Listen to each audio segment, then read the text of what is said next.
Leg में तो होती है। इन चीजों को इसके लिए हम टर्म यूज करते हैं कॉन्ट्रालेटरल। फिर इवेजिनेशन एंड इनवेजिनेशन की हम लोग बात किए थे, जहाँ पे स्टूडेंट में आपको बताया था इसको याद करने का तरीका। इन का मतलब अंदर होता है और आई से भी इन है, तो इनवेजिनेशन जो प्रोजेक्शन होगा, वो निकला हुआ हिस्सा होगा वो अंदर की तरफ धसा हुआ होगा। और इवेजिनेशन में ई फॉर एग्जिट होता है, और ई फॉर इवेजिनेशन, एग्जिट का मतलब आउट होता है। और यहाँ पे भी हम देखेंगे आउटसाइड जब प्रोजेक्शन होगा, उसके लिए भी हम लोग क्या करते यूज करते टर्म इवेजिनेशन। तो ये ऑलमोस्ट कल की क्लासेस की जो लास्ट में स्क्रीन में आपको दिखा रहा था वो चीजें थोड़ा सा और भी कुछ चीजें हम लोग देखे थे, लाइक वेंट्रल एंड एंटीरियर। तो वेंट्रल और एंटीरियर में आपको कल की क्लास में बताया, anterior in front of the trunk, trunk के रेफरेंस ये सारी चीज पढ़े, तो ट्रंक के रेफरेंस में जो हम लोग फ्रंट सामने की चीजों जो होती है उसके लिए हम एंटीरियर वर्ड यूज करते हैं। और इसके जस्ट अपोजिट हम पोस्टीरियर या डोर्सल, में आपको बताया था सी फॉर पोस्टीरियर, सी फॉर पीछे के सेंस में हम लोग याद करते हैं।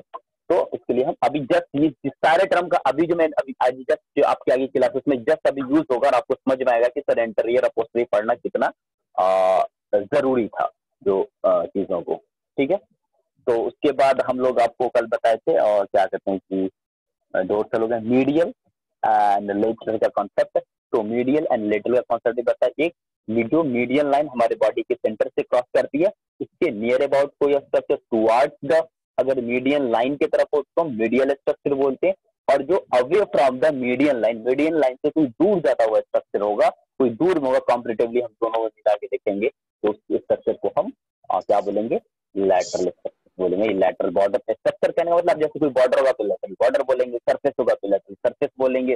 ठीक है, एंगल होगा तो लैटरल एंगल बोलेंगे। तो स्ट्रक्चर में एक वर्ड बोल रहा हूँ, जो भी स्ट्रक्चर हो वो आपकी बॉडी के जब पार्ट बनेंगे वहां पे कभी बॉर्डर होगा, कभी सरफेस होगा, कभी एंगल होगा। तो कोई भी चीज कोई पार्ट होगा, ये लैटरली है, ये मीडियली है।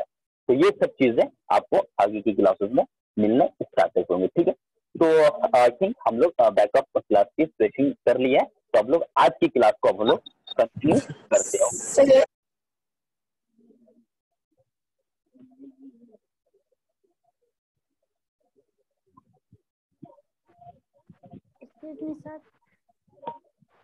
सर वो लेटरल और लास्ट वाला कौन सा बोले थे सर? लेटरल और एक और मीडियम।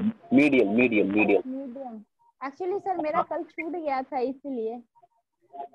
ठीक है, तो देखिए ये मैं सॉल्यूशन छूटना तो मेरे हाथ में नहीं है कि मैं, ये तो आपको टाइम पे क्लासेस करनी होगी, ये तो मेरे साइड से कोई। ठीक है, ओके। सर एक बार सर सुपरफिशियल एक बार अच्छे से बता दीजिए ना। मैं अभी सुपर था ना, अभी जो किया क्या किया था वो, क्योंकि हर क्लास को वेस्ट ऑफ टाइम होता है, तो हमने ये चीज कर दिया।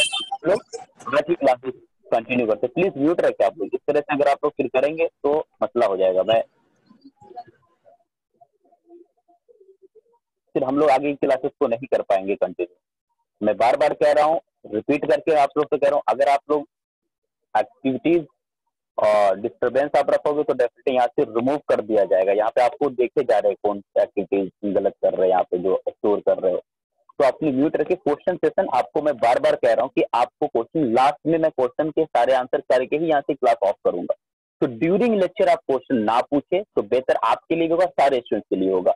और आपको पेपर पेन लेके मैं बोलता हूँ बैठने के लिए आपको, ताकि आप क्वेश्चन को लिख ले। मैं अब जैसे आपको पूछना है ये क्वेश्चन आप लिख ले, ताकि भूले भी नहीं लास्ट में कि मेरे को क्या पूछना था।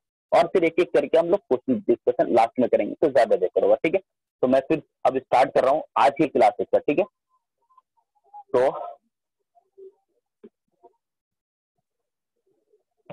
उन चीजों का बिल्कुल ख्याल रखें, मैं फिर से मैं कह रहा हूँ।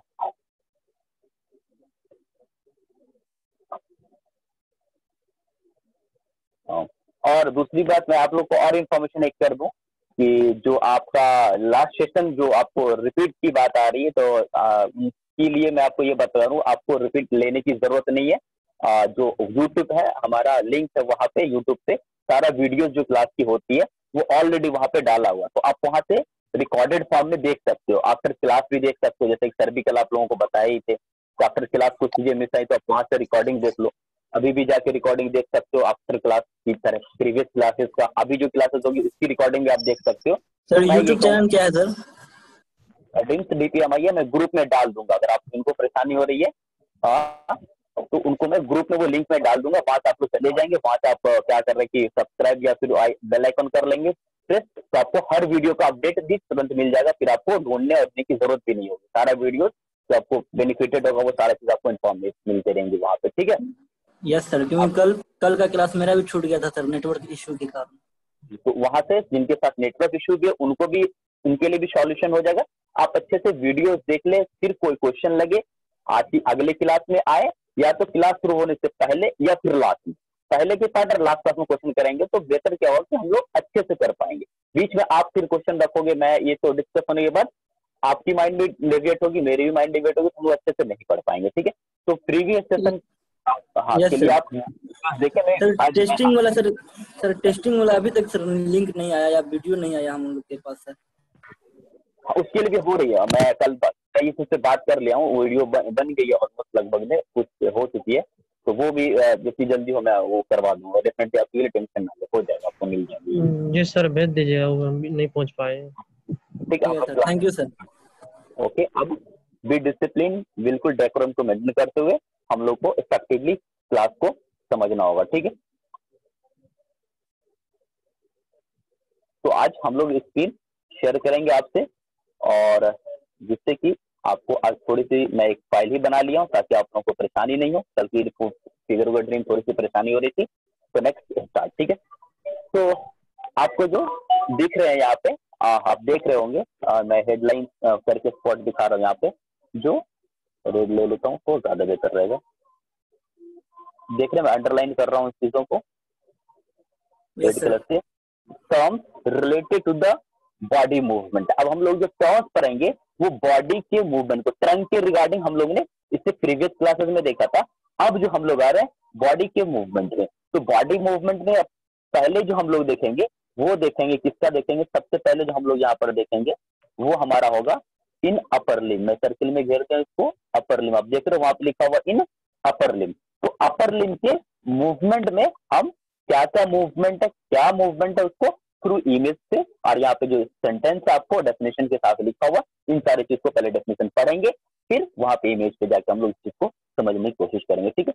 तो सबसे पहला जो आपको दिख रहा है, हम लोग देख रहे हैं फ्लेक्शन, आपको दिख रहा होगा, मैं जूम मैं करूंगा, आपको नहीं करना, मैं बार बार कहूंगा ये चीज को, ठीक है। मैं आपको यहाँ दिखा रहा हूँ, ये आपको दिख रहा होगा फ्लेक्शन लिखा हुआ, मैं इसको अंडरलाइन कर दिया हूँ।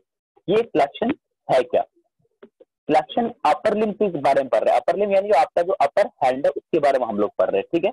तो ये फ्लेक्शन हम किसको बोल लेंगे, जब आपको सुनने को मिलेगा कि अच्छा ये फ्लेक्शन करो, अपर लिम का फ्लेक्शन करो या ये करो, तो उस टाइम आपको डाउट नहीं हो, उस टाइम आपको क्लियर हो सब चीजें कि ये फ्लेक्शन किसको हम बोल रहे हैं। तो क्या लिखा, when two flexor surface are, यानी दो flexor surface are brought close to the each other, यानी दो फ्लेक्शन सरफेस जो आपका होगा वो अगर एक दूसरे से नजदीक आएगा, क्लोज आएगा, उस पोजीशन में जो पोजीशन मिलेगा उस पोजीशन को हम लोग फ्लेक्शन बोलते हैं, ठीक है। तो आपको मैं एक चीज और बता दूं, अब यहाँ पे उससे पहले फ्लेक्शन को समझने से पहले हम लोगों को समझने की खास जरूरत हो जाती है क्या, कि सर अब हम फ्लेक्शन सरफेस किसको बोलेंगे और एक्सटेंशन सरफेस किसको बोलेंगे, ठीक है। तो आप लोगों के पास हम अपर लिम का एक डायग्राम दिख रहा होगा, अपर लिम दिख रहा है, एक हैंड का डायग्राम दिख रहा होगा आप लोगों को, ठीक है। तो इसमें क्या देखना है कि मैं आपका भी फ्लेक्शन जो प्रोसेस है वो नहीं समझ रहा हूँ, फ्लेक्सर सरफेस पूरा वर्ड लिखना, आप लोग लिख लेना साइड में, फ्लेक्शन सरफेस किसको बोलते हैं। तो देखो हमारा अपर लिम का जो फ्लेक्शन है लोअर लिम में अलग हो जाए, तो अपर लिम का जो हम लोग पढ़ रहे हैं तो अपर लिम समझेंगे। जो आप हैंड का ये आगे का पार्ट दिखता है, जब आप दिखाते हो तो जो हैंड का ये जो आगे का पार्ट दिखता है आपका, उसको हम लोग बोलते हैं फ्लेक्शन, जो मैं इस पे रेड कलर का दिखा दूं, आगे का हिस्सा, पूरा का सरफेस जो यहाँ का पूरा सरफेस, इस सरफेस को हम लोग बोलते हैं हैंड का जो एंटीरियर सरफेस है, इसी को हम लोग बोलते हैं क्या, फ्लेक्शन सरफेस। क्या बोलते हैं इसको, फ्लेक्शन सरफेस ऑफ अपर लिम, ये अपर लिम का फ्लेक्शन सरफेस है, ठीक है। तो ये आपका फ्लेक्शन सरफेस किधर का है, अपर लिम का। लेकिन फ्लेक्शन के बाद डोर्सल सरफेस भी आपको मिलेगा, एक्सटेंशन सरफेस जिसको हम लोग बोलेंगे। तो डोर्सल वर्ड अभी मैं आपको बताया था कि जस्ट आएगा, तो डोर्सल किसका अपोजिट में आएगा। तो अगर हम इस डायग्राम पे आए, अब जो आपको डायग्राम में दिखा रहा हूँ, तो हैंड का पीछे का सरफेस दिख रहा है आपको इसमें, हैंड का पीछे का सरफेस, ये मैं आपको दिखा रहा हूँ, ये जिससे मैं पेंट करता हूँ, ये जो आपका पीछे का सरफेस दिख रहा है। तो एनाटॉमी में जनरली हम इसको पीछे की सरफेस को क्या बोलेंगे, डॉर्सल सरफेस अपर लिम्ब का, और आगे जो आपको अभी जब दिखा है उसको एंटीरियर सरफेस या वेंट्रल सरफेस बोलेंगे। लेकिन एक और चीज को बोलते हैं, इस पूरे सरफेस को हम एक्सटेंसर सरफेस बोलते हैं, और जो अभी के डायग्राम में आपको दिखाया दूसरा वाला, उसको हम एंटीरियर, ये इसको हम फ्लेक्शन सरफेस बोलते हैं।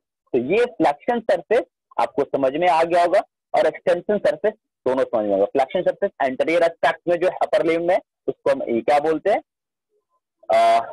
फ्लेक्शन सरफेस, और जो पोस्टीरियर एस्पेक्ट में जिसमें दिख रहा है दूसरे डायग्राम में, उसको हम बोलते हैं एक्सटेंशन सरफेस।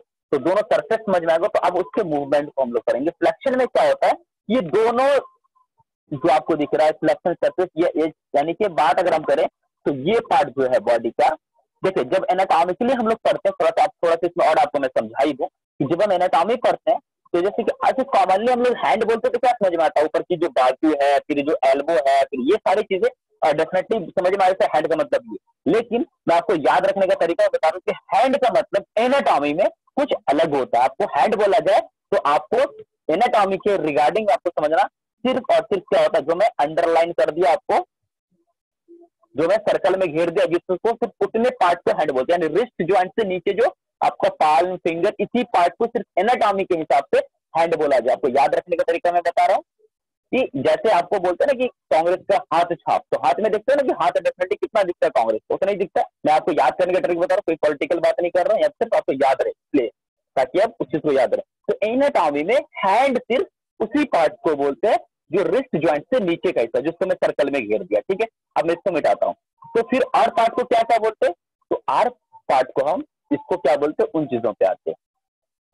इसको हम लोग बोलते हैं जो ये बाजू वाला पार्ट है, जिसको मैं सर्किल में अभी ले रहा हूं सर्कल के अंदर में, इस पार्ट को हम लोग बोलते हैं ब्रेकियम। क्या बोलते हैं, ब्रेकियम बोलते हैं। इस पार्ट को क्या बोलते हैं, पूरे पार्ट को ब्रेकियम बोलते हैं।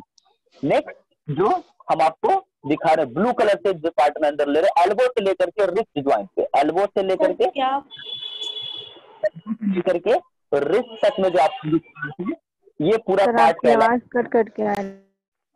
Please correct your side. I think आप अपने नेटवर्क साइड को देखें तो फिर आपको साइड प्रॉब्लम नहीं होगी। आई थिंक एवरीबॉडी मेरे को सुन रहे होंगे अच्छे से, मेरे साइड पे कोई इश्यू नहीं है। आप थोड़ा सा अपने साइड से करेक्ट करें इन चीजों को। तो जो ये पार्ट आपका जो ब्लू कलर से सर्कल करने में दिया, हैंड को मैं 3 पार्ट में, पूरे हैंड को मैं कर देता हूँ डिवाइड। एक हम येलो कलर से कर लेते हैं, तो अब अलग अलग दिखने में समझ में भी आएगा। तो जो आपको दिख गया रेड वाले पार्ट का उसको क्या बोलते हैं, ब्रेकियम। उसके दूसरे वाले पार्ट को एल्बो से लेकर के रिस्ट तक उसको एंटी ब्रेकियम, और प्लेस जो बच गया आपका हैंड वाला पार्ट, इसको हैंड बोलते हैं। तो एनाटॉमी के हिसाब से पूरे हैंड जो हम लोग यहाँ से यहाँ ऊपर तक समझते हैं, ये एनाटॉमी में नहीं होता है। तो आप जिसको मैं समझा दिया कि आपको याद रखना है कि एनाटॉमी में हेड का सिर्फ और सिर्फ wrist joint and finger and sir blue circle वाले क्यों क्या कहते हैं, anti brachium, anti brachium, anti breaking. हाँ brachium, anti brachium. Okay sir breaking के स्पेलिंग बताइए ना। या फिर हाँ, या फिर उसको आप आर्म एंड फोर आर्म बोल सकते हो। ये जो रेड सर्कल में उसको आर्म बोलते हैं, और जो आपका क्या कहते हैं कि ये क्या कहते हैं जो ब्लू कलर के सर्कल में है, उसको हम फोर आर्म भी बोल सकते हैं, ठीक है। तो ये चीज भी आप बोल सकते हो। अदरवाइज आपको ब्रेकियम और एंटी ऐसे बोल सकते हो। तो ब्रेकियम का स्पेलिंग आप पूछ रही थी, मैं आपको बता रहा हूँ, BRACHIUM ब्रेकियम, और इसी में एंटी एंटी लगा दो तो एंटी ब्रेकियम हो जाएगा। ओके ठीक है। हम लोग अब मूवमेंट पे आते हैं, थोड़ा सा बेसिक समझाना बहुत जरूरी था मेरे को। तो आज हम लोग अब इसके फ्लेक्शन वाला जो मूवमेंट है उसमें आते हैं, ठीक है। तो डायग्राम पे हम लोग डायग्राम से समझेंगे फ्लेक्शन किसको बोलते हैं। अगर आप यहाँ पे फिगर देख रहे होंगे, एक फिगर में जूम कर रहा हूँ, आपको जूम नहीं करना है। अभी भी बार बार आपको मैं बता रहा हूँ कि मैं जूम करूंगा, आपको जूम नहीं करना है। तो ये फिगर आप देख रहे होंगे अगर, तो इस फिगर में येलो सर्कल के अंदर में जो लड़की है उसके मूवमेंट पे हम लोग देखेंगे अपर लिम्ब। अब इसके मूवमेंट में हम आपको दिखाने की कोशिश कर रहे हैं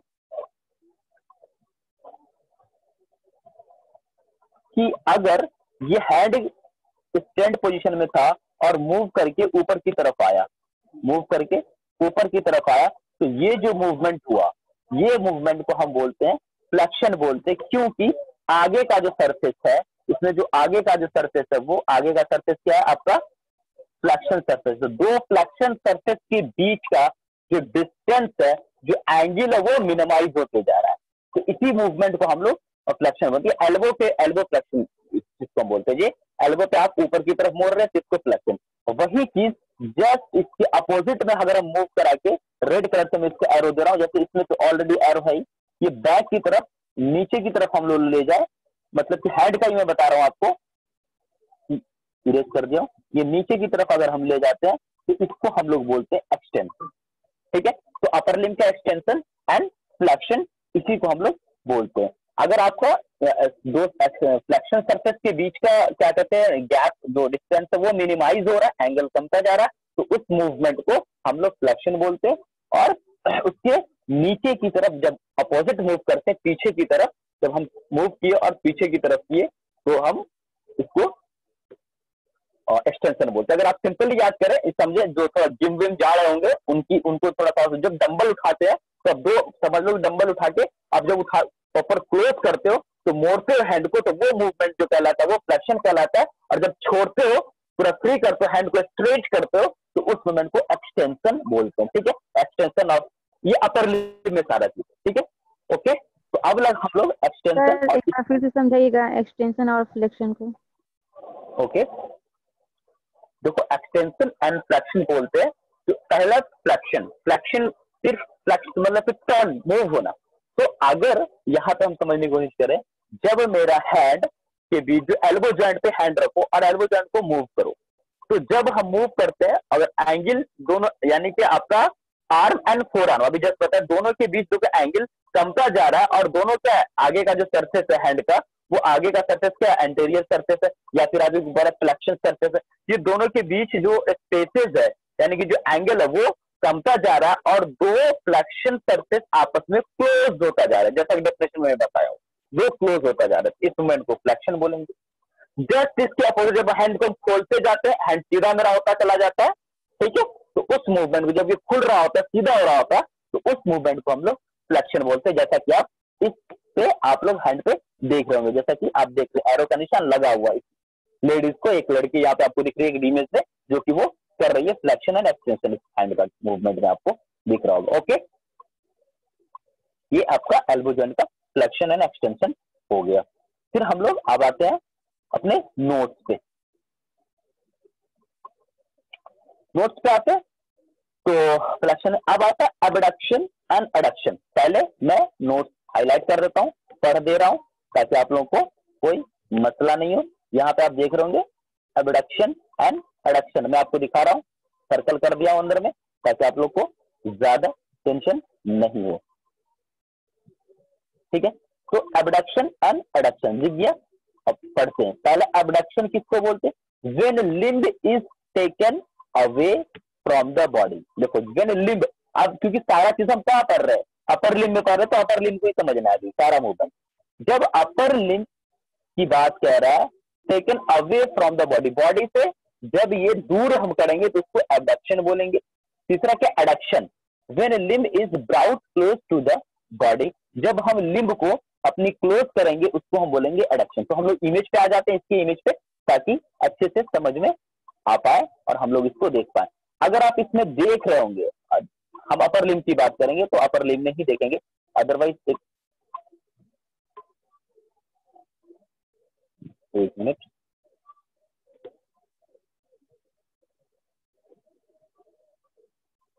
इस मूवमेंट में हम लोग आए थे, इस इमेज पे। ठीक है, आपको दिख रहा होगा, जब हैंड अपनी बॉडी से दूर जा रहा है तो एबडक्शन है। ठीक है, आप खड़े हो जाते हो, पीटी के जब करते हो, कॉलेज स्कूल लाइफ में किए हो, तो अपनी बॉडी से हैंड को दूर ले जाओ, तो ये हैंड का अपर लिम्ब का क्या करेगा, एबडक्शन। और जब उसी चीज को नजदीक लाता, आप करके बिल्कुल लाइव कर सकते हो, आप खड़े करें, मैं बार बार को मैं जो भी बोलता हूँ एकदम लाइव करो, अपने फोन को रखो सामने, करते रहो, और आपके माइंड में प्रैक्टिकली इन हो रही तो आपके ये हो जाएगी। लेकिन ठीक है, तो आप लोग प्रैक्टिकली इन चीजों को करते रहो। तो एबडक्शन कब बोल रहे हैं? जब आपका upper limb away from the body trunk, जो बॉडी का आपका मेन बॉडी ट्रंक है उससे दूर जा रहा है, देख रहे हो आप इस फिगर में, तो ये एबडक्शन होता है। और आपको जब नजदीक आ रहा है, जब उसी का अपोजिट जब ला के बॉडी में सटाते हो तो ऐड करते हो तो उसको एडक्शन बोलते हो। आपको याद करने का ट्रिक मैं बता रहा हूँ कि एबडक्शन एडक्शन में कंफ्यूजन ऐसा कौन वाला मूवमेंट है जो बॉडी से दूर जाएगा, हेड एक्सिस में आपकी बॉडी से नजदीक आएगा, ये आपको डाउट हो सकते हैं। तो ये confusion, A double D add मतलब क्या होता है? जुड़ना। A double D add, add मतलब जुड़ना, समझते ना?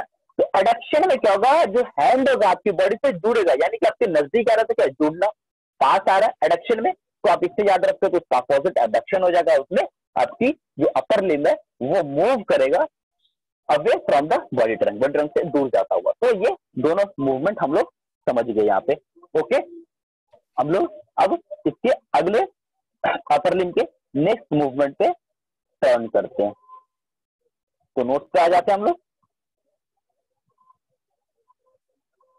अब आता है सुपाइनेशन एंड प्रोनेशन। ओके, क्या आता है? Supination and pronation. अब देखो, इसका बहुत ही क्लासिकल एग्जांपल देता मैं आपके डे टू डे लाइफ में, पर डे ये चीजें हो रही होंगी। मैं इसका एग्जांपल मैं अभी बताऊंगा आपको, लेकिन पहले हम लोग समझते हैं। पहले हम यहाँ पे देख लेते हैं क्या लिखा हुआ है, ताकि आपको नोट्स मिले तो पढ़ने में परेशानी नहीं है, समझने में परेशानी। When a palm is facing forward और अपवर्ड, जब पाम फेस करता है अपवर्ड एंड फॉरवर्ड, उसको हम सुपाइनेशन बोलते हैं। और प्रोनेशन किसको बोलते हैं? When palm is facing downward and backward. अब यहाँ पे दोस्तों थोड़ा सा होता क्या है यहाँ पे कि दोनों चीज आ रही है, डाउनवर्ड भी आ रही है, बैकवर्ड भी आ रही है। प्रोनेशन में, सुपाइनेशन में फॉरवर्ड भी आ रही है, अपवर्ड भी आ रही है। ये सारी चीज आपको समझ में ना, फॉरवर्ड मतलब, अपवर्ड मतलब, ये सारी चीज आपको समझ में आनी चाहिए। मैं ऐसे रिपीट करता हूँ जिन्हें नहीं आ रहा। फॉर मतलब कि सामने की तरफ, अपवर्ड मतलब ऊपर की तरफ, डाउनवर्ड मतलब नीचे की तरफ, बैकवर्ड मतलब पीछे की तरफ। ठीक है,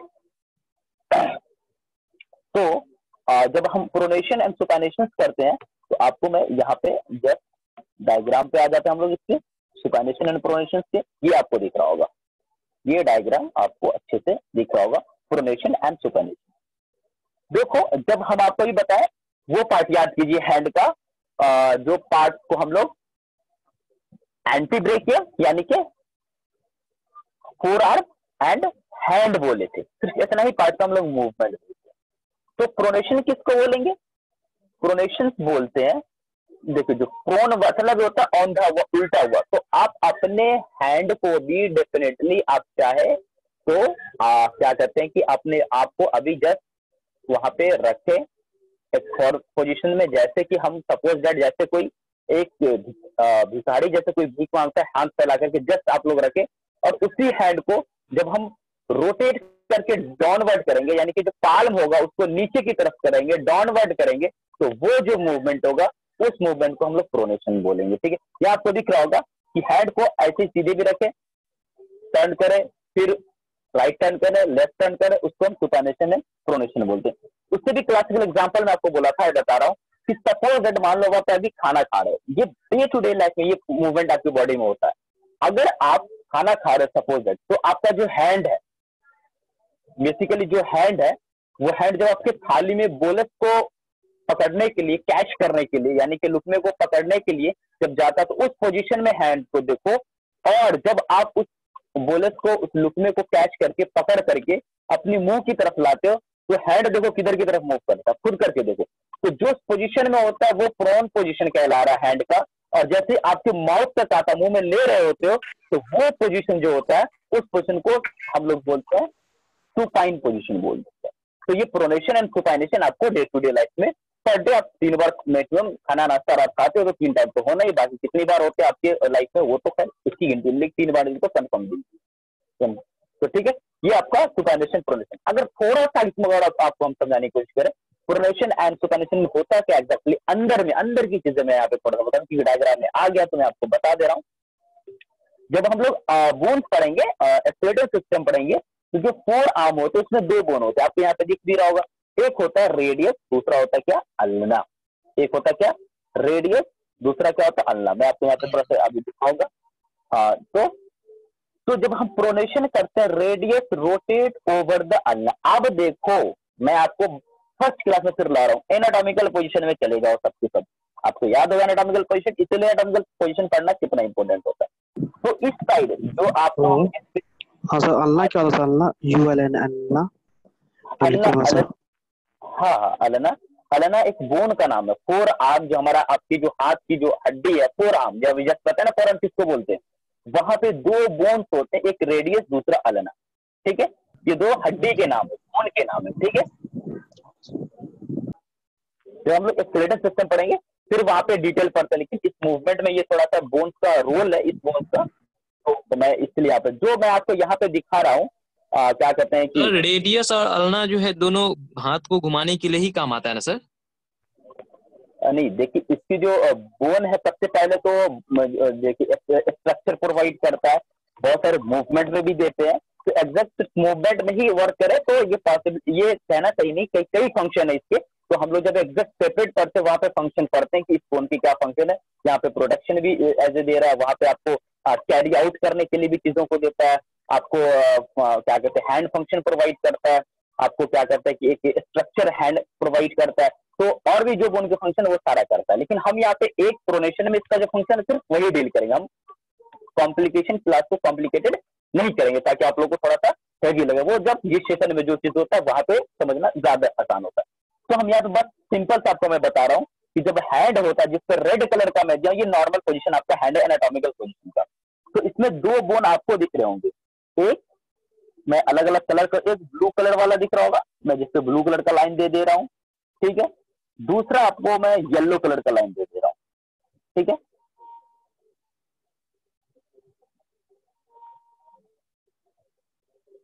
ये येलो हो गया आपका, ठीक है।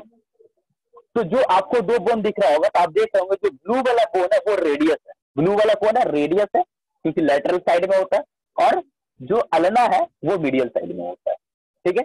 तो जो आपको जिसपे मैं येलो लाइन लिया वो आपका अल्ना है। तो जब हम क्या करते हैं, प्रोन करते हैं, ये सुपाइन पोजीशन में था, जब प्रोन करते हैं तो रेडियस देख रहे हो रोटेट होकर के अल्ना के ऊपर चलाता है, मूव कर जाता है, क्रॉस करता है। जब हार्ट का इस तरह से रोटेट करते हैं तो radius rotate over the ulna, ठीक है।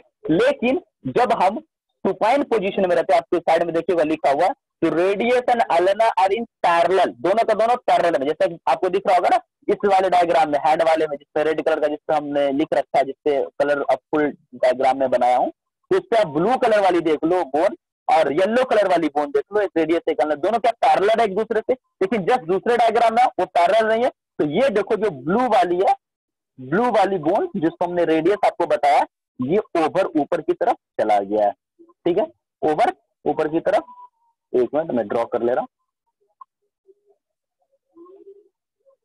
ये ओवर ऊपर की तरफ चला गया है, ठीक है। और उसके ये जो आपको दिख रहा है येलो वाला वो वही है, ठीक है। तो ये मूवमेंट है इसका, इसको हम सुपाइनेशन एंड प्रोनेशन के फॉर्म में समझते हैं हैंड का, ये ऑलमोस्ट हम लोग देख चुके हैं, ठीक है। अब हम लोग फिर बैक टू नोट पे आ जाते हैं, जो हमारा आगे की चीजों को ले चलते हैं। सुपरफिशियल एंड डीप, ये सारी चीजें ऑलमोस्ट हम लोगों ने समझ रखा है।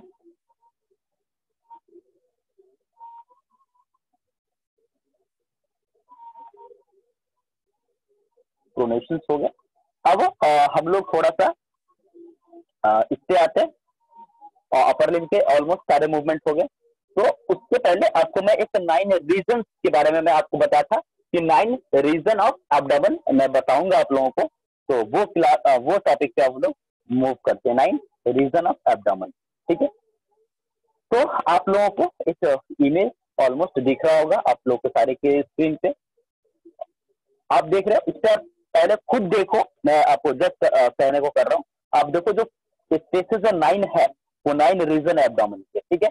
तो मैं आपको जस्ट इससे भी एक अच्छा, अभी मैं ये फर्स्ट डायग्राम दिखा रहा हूँ, थोड़ा सा इजी है ये डायग्राम, इसके बाद इससे और अच्छे डायग्राम पे हम लोग जाएंगे, वहां पे और अच्छे से यहाँ पे हम लोग समझने की कोशिश करेंगे, ठीक है।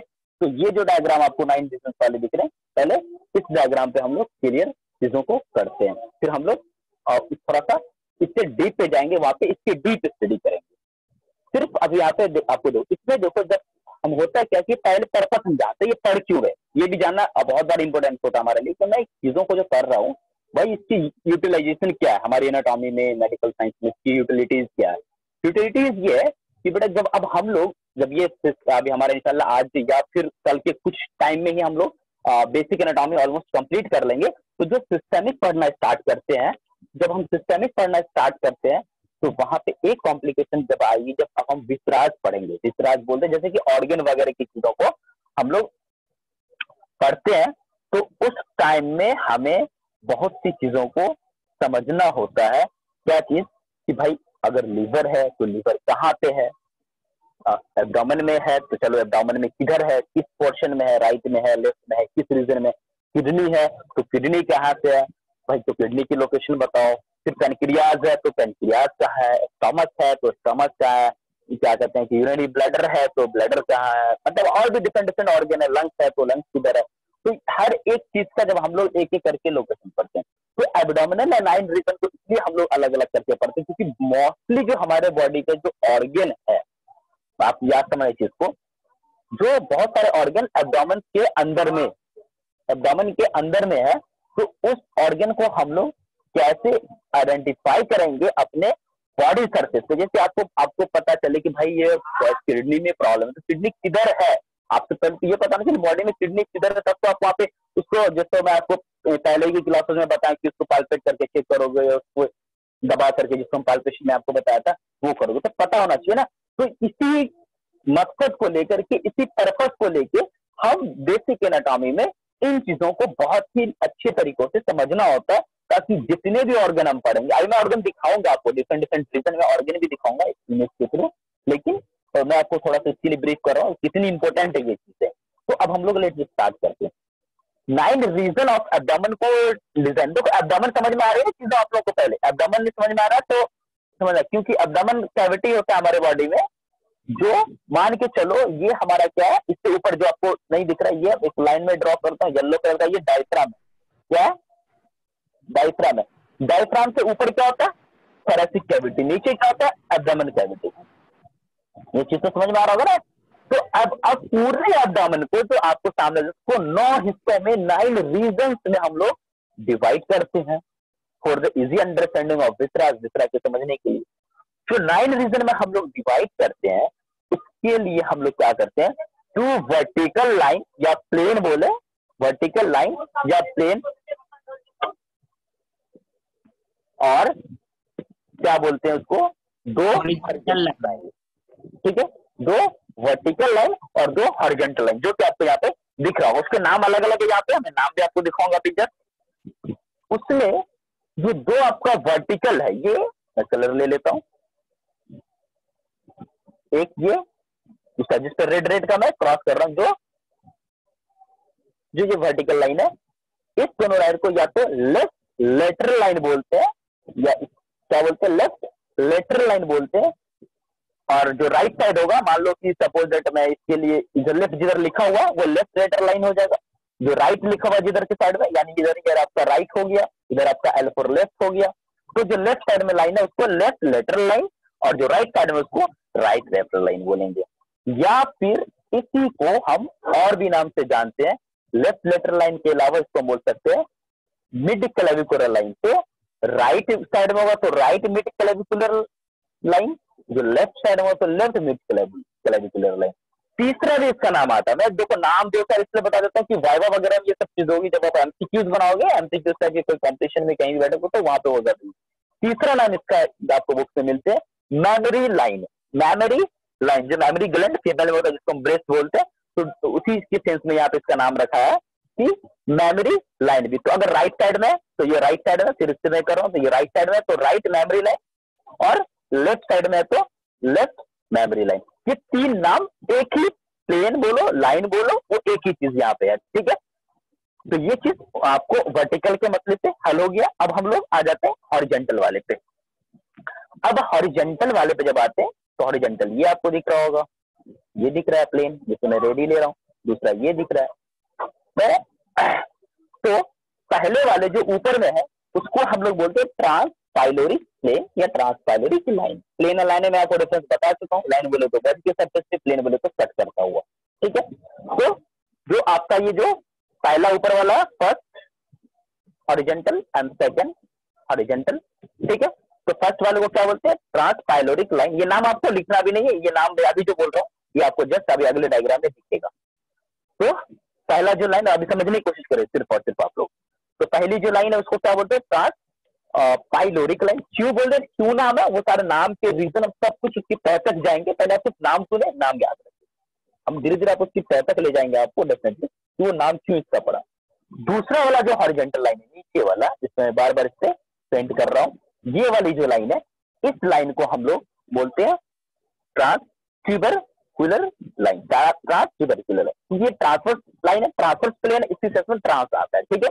तो इसको बोलते हैं ट्रांसट्यूबरकुलर लाइन। अब ये 2 वर्टिकल एंड 2 हॉरिजॉन्टल लाइन के बाद हम जब देखते हैं तो पूरे एब्डोमेन को कई हिस्सों में डिवाइड किया गया। वो कई हिस्सों में, वो 9 हिस्सों में, 9 रीजन में डिवाइड किया। तो आपको 1 2 3 करके गिनाई देता हूं मैं, 1 2 3 4 5 6 7 8 और 9 दिख गया आपको सारा 9। थोड़ा सा हो सकता है जहां पे थोड़ी सी इसकी नेटवर्क होगी, थोड़ा सा 1 मिनट लेट इधर थोड़ा सा जाएगा, परसेंट है 70% हो जाएगा। लेकिन तो 1 2 3 4 5 6 7 8 9, ये 9 रीजन में हमने 2 वर्टिकल 2 हॉरिजॉन्टल लाइन की हेल्प से, मदद से पूरे एब्डोमेन को 9 रीजन में डिवाइड कर दिया।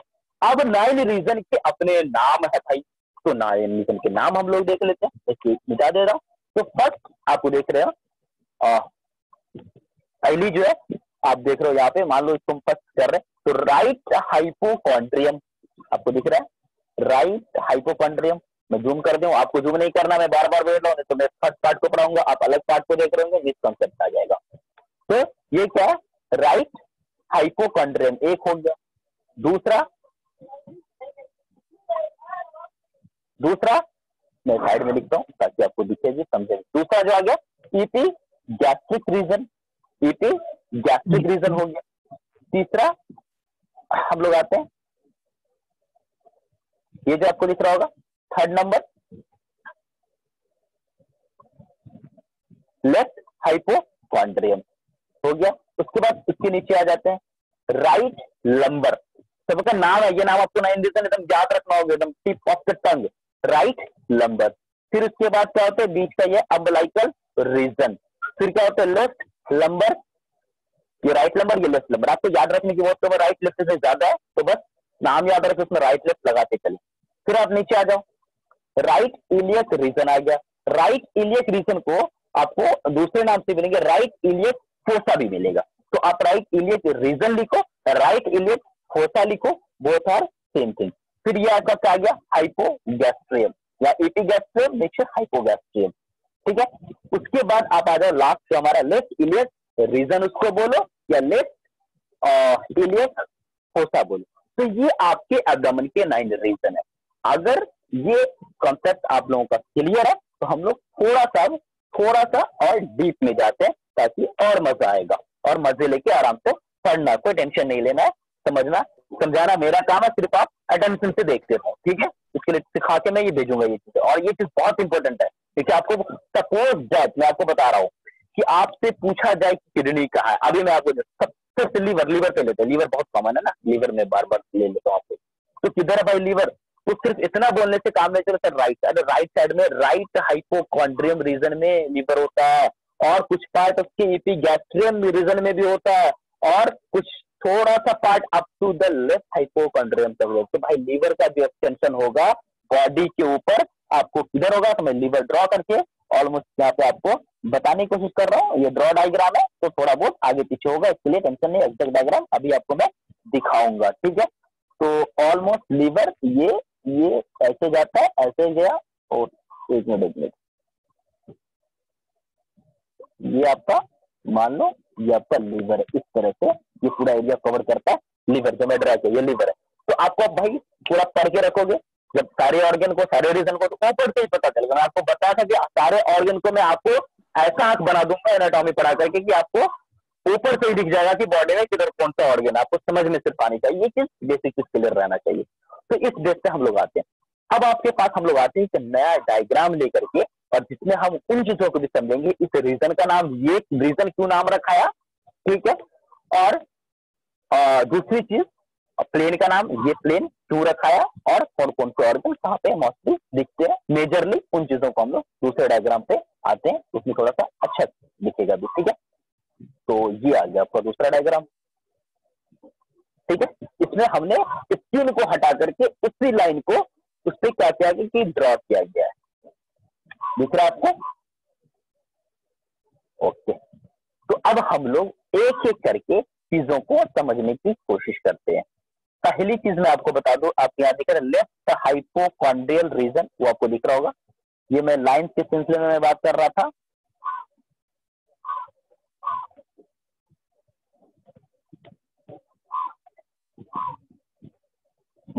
देखिए यहाँ पे एक तीसरा नाम भी और दे दिया गया, सब कोस्टल प्लेन, लेकिन ये नाम आपको बहुत कम मिलेगा इमेज में। ये जो आपको लिखा हुआ है ये नाम आपको बहुत रेयरली मिलेगा, तो इसका नाम आप लोग अंडरस्टैंडिंग इस चीजों को लिख लें।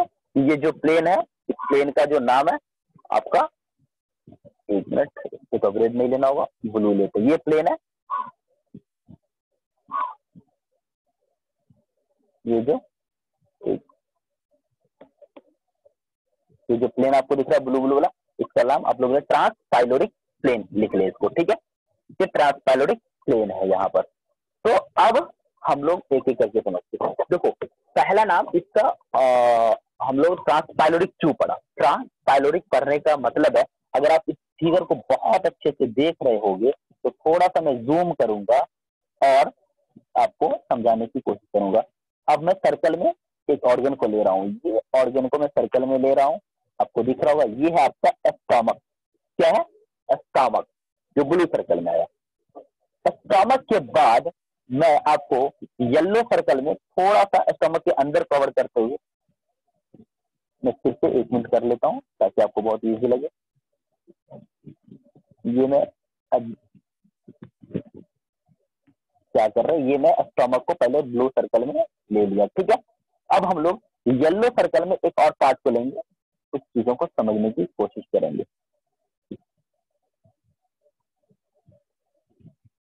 ठीक है।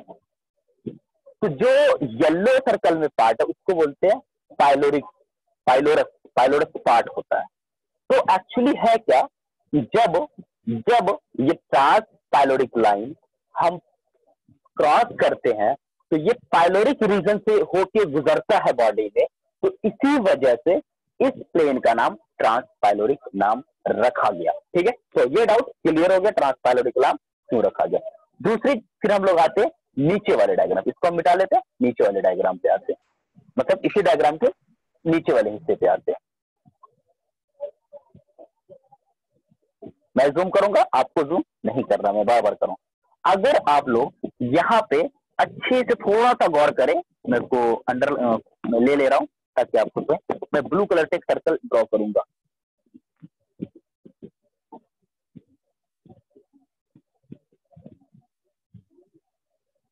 आप लोग अच्छे से ये देख रहे होंगे, ये और दूसरी साइड ये, ठीक है, दिख गया। वो क्या आपका हिप बोन की हड्डी है, हड्डी कमर की हड्डी जो आपको होता है, बोन बोन हिप बोन, वो है। उसी का जो इलियक फोसा होता है, यानी कि इलियक सुपीरियर इलियक फोसा एक होते हैं, सुपीरियर इलियक स्पाइन होता है, सुपीरियर इलियक स्पाइन, वो वहीं से ट्यूबरकल टाइप का स्ट्रक्चर बोन में निकला हुआ होता है। उसी स्ट्रक्चर से ये लाइन को हम लोग क्रॉस करते हैं, जिस वजह से इस लाइन का नाम ट्रांसट्यूबरकुलर नाम हम लोग बोलते हैं। या फिर जैसे कि इस लाइन में ही दे रखा है, इसी लाइन में दे रखा है इंटर, यहां आपको दिख रहा होगा, मैं जूम कर दिया हूं, इंटर ट्यूबरकुलर प्लेन, क्योंकि ये दो ट्यूबरकल के बीच में है। एक इधर वाला ट्यूबरकल, इधर वाला ट्यूबरकल, पहले वाला ट्यूबरकल ये मैं ले लिया, और दूसरा इधर वाला ट्यूबरकल। दोनों ट्यूबरकल के बीच में जो आ रहा है, मैं बार बार कह रहा हूं, बोन का पार्ट है, ट्यूबरकल है, उस दोनों ट्यूबरकल के बीच का ये इंटर ट्यूबरकुलर प्लेन बोलते हैं, ठीक है। तो ये चीजें आपको समझ में आ गई। अब हम लोग थोड़ा सा यहाँ पे एक चीज क्लियर करके चलते हैं। अब एक ऑर्गन 9 रीजन भी समझ में आएगा। अब 9 रीजन में ऑर्गन हम लोग डिस्कस करते हैं। आइए आपको हम दिखाते हैं ऑर्गन के सिलसिले। आ जाते सबसे पहले हम लोग right hypochondriac region. Right hypochondriac region क्या है? अब देखो राइट हाइपोकॉन्ड्रिक रीजन क्यों रखा है भाई इसका नाम? राइट तो समझ में आ गया, राइट साइड में आ गया। हाइपो मतलब आपको पता है क्या? चलो मैं बार बार बोल रहा हूँ कि इतना तोड़ो ब्रेक करो वर्ड को कि आपके माइंड में आ जाए, कोई टाइम ना लगे। तो राइट हाइपोकॉन्ड्रिक रीजन क्यों है? रीजन मतलब एरिया, जिस समझ में आ रहा। राइट मतलब राइट साइड, हाइपो मतलब बिलो, बीनीथ, अंदर, ठीक है। तो अब कॉन्ड्रिया वर्ड आ गया। कॉन्ड्रिया वर्ड जहां भी यूज होगा तो आपको याद रखना होगा कि कॉन्ड्रिया वर्ड कार्टिलेज के लिए यूज होता है। क्या होता है? कार्टिलेज के लिए यूज होता है। और यहाँ पे आपको दिख रहा होगा इस डायग्राम में थोड़ा सा, ये आपकी रिब हड्डी, छाती की जो हड्डी होती है, रिब हड्डी जिसको हम लोग बोलते हैं, वो आपको दिख रहा होगा। और बोन्स का भी कार्टिलेज यहाँ पे जुड़ा होता है, तो यहाँ पे कार्टिलेज होता है। तो ये जो व्हाइट व्हाइट आपको दिख रहा है, नहीं दिख रहा होगा तो मैं थोड़ा स्पोर्ट कर दे रहा हूँ ताकि आपको दिख पाए। इससे जहाँ पे ये जो इस पार्ट दिख रहा है जिसमें ब्लू ब्लू और व्हाइट व्हाइट वाला, ये एक्चुअली कार्टिलेजिनस पार्ट है, ठीक है। तो इस कार्टिलेज के जस्ट नीचे का जो एरिया है, इसी वजह से हम लोग क्या बोलते हैं इसको? Right hypochondriac region. ओके, तो राइट हाइपोकॉन्ड्रिक रीजन बोलने का मतलब भी हल हो गया कि क्यों बोलते हैं इसको हम राइट हाइपोकॉन्ड्रिक रीजन। अब आ जाओ इसमें ऑर्गन क्या क्या मिलेंगे? लिवर मिलेंगे, मैं आपको जस्ट बता दिया। इस रीजन में आपको लिवर मिलेंगे। हाँ, इस रीजन में देखो यहाँ पे आपको मैं अभी इसलिए कर दूं, ये इमेज मैं गूगल से लिया था, ये पे गलत दे रखा है, इसको मैं एडिट नहीं कर, आप लोग इसको मैं जिसको कट कर दे रहा हूँ उसको आप लोग नहीं करना। इमेज ऑलरेडी मैं गूगल से लिया था, तो कुछ मैं भी गूगल में बार बार अपडेशन करता हूँ, परफेक्ट नहीं होता है। तो इसको हम राइट किडनी, देखो इसको हाइपोकॉन्ड्रिया में शो किया, जो कि राइट किडनी हाइपोकॉन्ड्रिया में नहीं होता है। राइट किडनी को मैं काट दे रहा हूँ और आप लोग भी इस चीज को याद नहीं करेंगे किसी भी हाल में कि राइट किडनी मैं काट दिया, ठीक है। तो राइट किडनी नहीं होता राइट हाइपोकॉन्ड्रिया में। ओके, अब हम लोग आ जाते हैं कहाँ पे? गॉल ब्लैडर में। तो जस्ट इसके नीचे क्या होता है? गॉल ब्लैडर होता है। तो गॉल ब्लैडर भी आपको राइट हाइपोकॉन्ड्रिया मिल जाएगा। Large and small intestine, large and small के कुछ कुछ पार्ट्स आते हैं, जिस वजह से हम लोग देखते हैं पूरे की कोई लार्ज इंटेस्टाइन पूरे एब्डोमेन में फैला हुआ, तो कुछ पार्ट यहाँ पे भी देखा गया, ये चीजें आते हैं। फिर हम लोग आते हैं दूसरे रीजन पे, ठीक है। दूसरे रीजन पे आते हैं ईपी गैस्ट्रिन जाते। ईपी गैस्ट्रिन को मैं जूम कर ले रहा हूँ।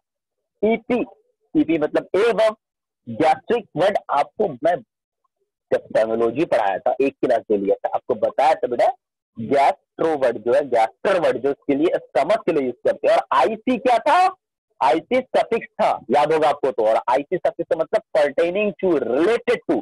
तो ईपी गैस्ट्रिक यानी कि स्टमक के रिलेटेड वर्ड, ईपी मतलब एवं। तो यहाँ पे आपको स्टमक दिखा है, स्टमक के जस्ट एवं का एरिया, इसलिए इसको हम बोलते हैं ईपी गैस्ट्रिक रीजन।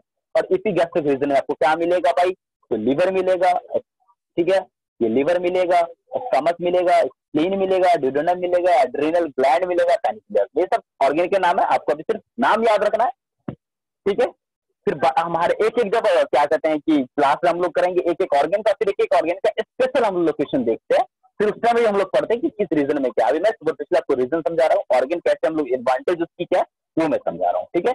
फिर हम लोग आ जाते हैं लेफ्ट हाइपोकॉन्ड्रिक रीजन में।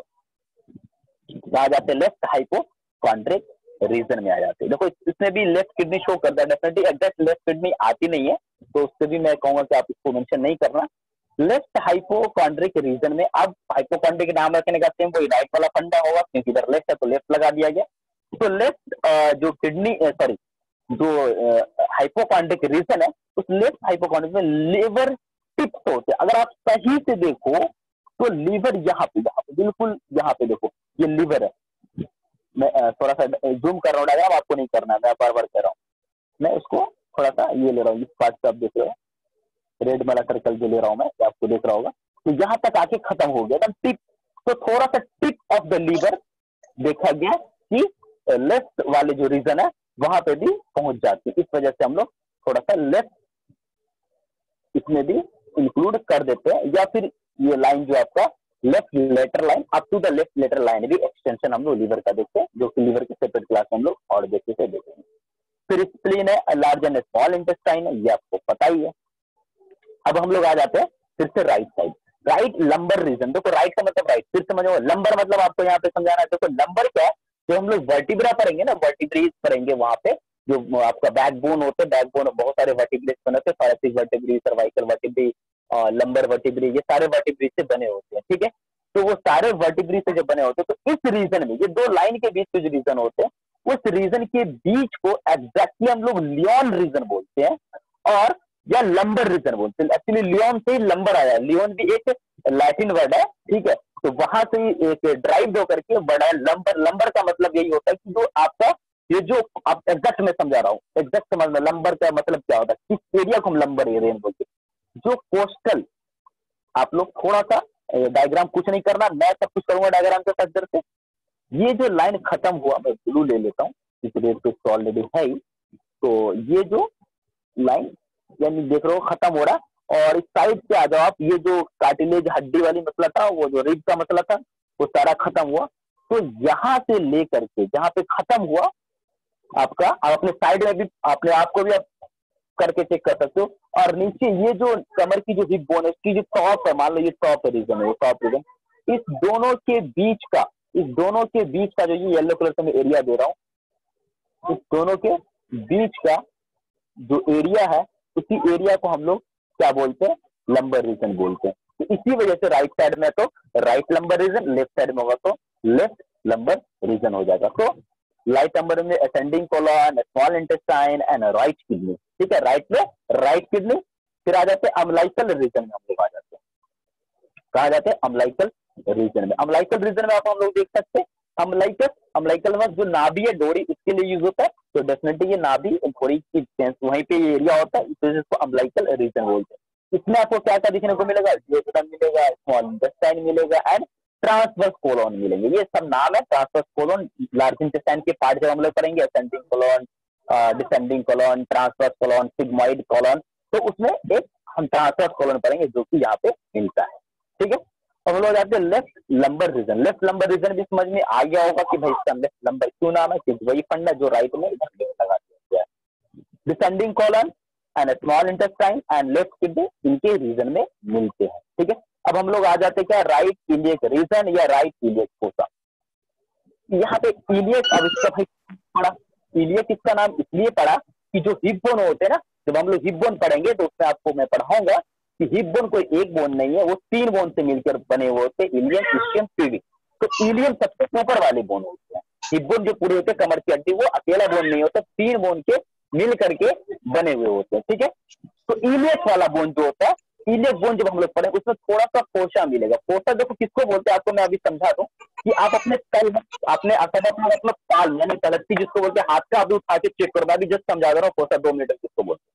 तो जो आपका तलहट का जो मेन तलहट जो दिख रहा होगा, आपका जो पाल्म दिख रहा होगा, पाल्म सरफेस, वो पूरा जो साफ साफ दिख रहा होगा, उसमें बीच में देखो थोड़ा सा गड्ढा है।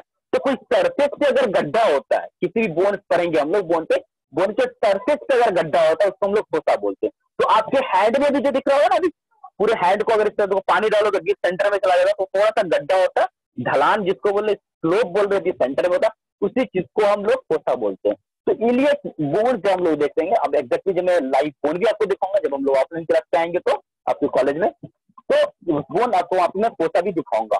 तो उसी फोसा की वजह से, उसी बोन की वजह से इस रीजन का नाम राइट इलियक फोसा या राइट इलियक रीजन पता चल गया आपको। और मैं अपेंडिक्स आपके बारे में बताया था कि इसी रीजन में क्या होता है, अपेंडिक्स होता है, सीकम होता है, असेंडिंग कोलन होता है, स्मॉल इंटेस्टाइन होता है। अब आ जाओ हाइपोगैस्ट्रिक रीजन।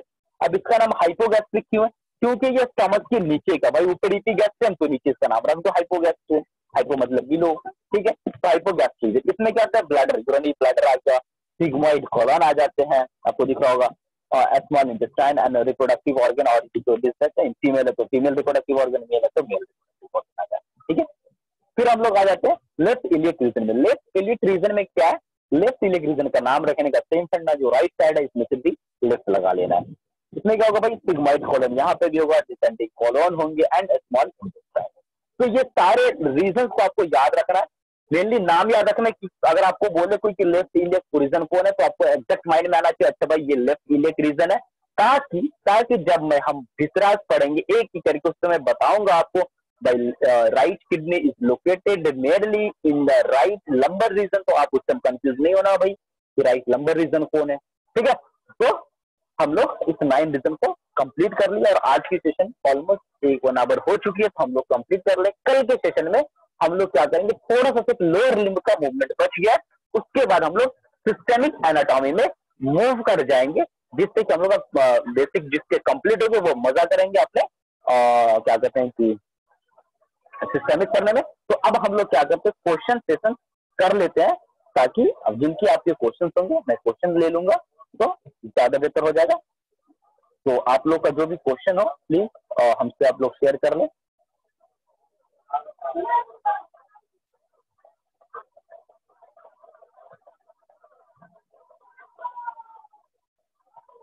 कोई क्वेश्चन आप लोगों का पूरे सेशन में? मैं बोला था आप लोग क्वेश्चन लिखेंगे और डेफिनेटली रात में पूछेंगे। नो सर, कोई क्वेश्चन नहीं। रेडियस किसे कहते हैं? क्या चीज? उल्ना, ULNA, उल्ना। और रेडियस जो आप बताए थे ना, मसल्स के ऊपरी वाले बोन्स को कुछ ऐसे ही।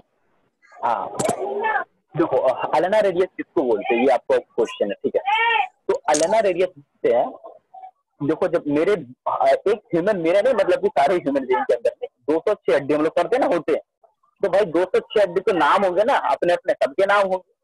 तो जब हम अपर लिम्ब में आ जाओ, अपर लिम्ब की हड्डी को पढ़ते हैं, बोन्स को पढ़ते हैं, तो जो आपका 4 आर्म वाला आइडिया होगा, मैं आपको जब डायग्राम पे आ जाता हूँ, थोड़ा सा आपको अच्छे से मैं समझा पाऊंगा। 2 मिनट वेट करें। तो जो 4 आर्म के रीजन होते हैं, उस रीजन को हम लोग डेफिनेटली बोलते हैं।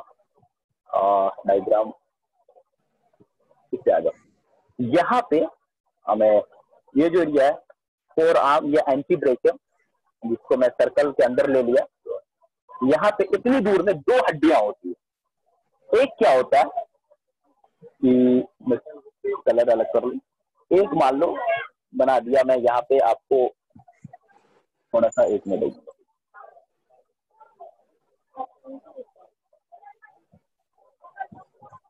साइड वाइज, एक ब्लू कलर से बना दिया, दूसरे को रेड ले लेते हैं।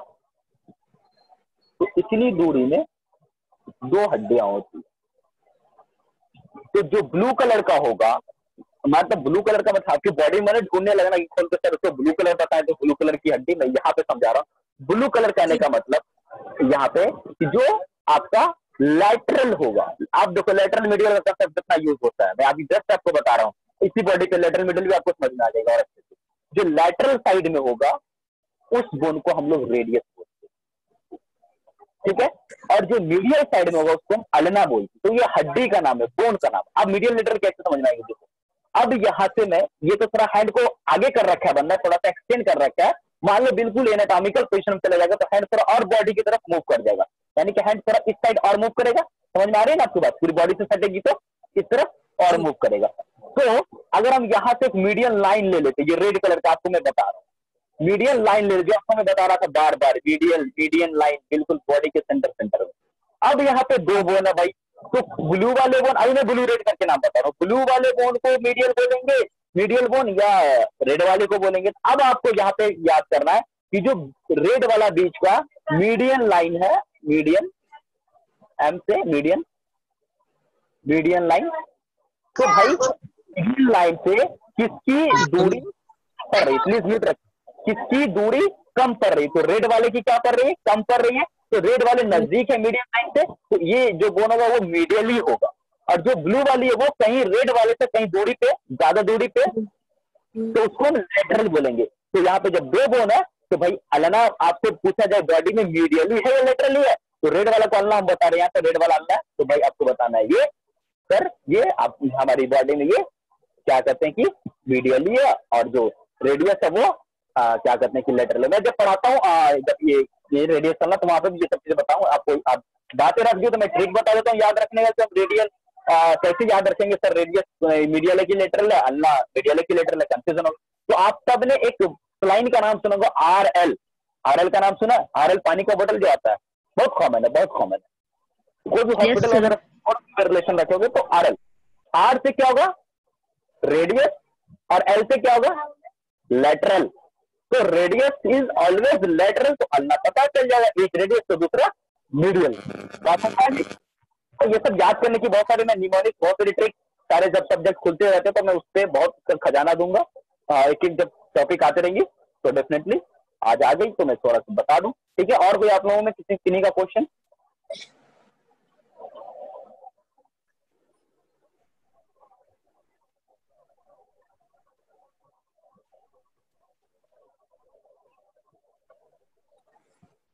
कोई क्वेश्चन नहीं?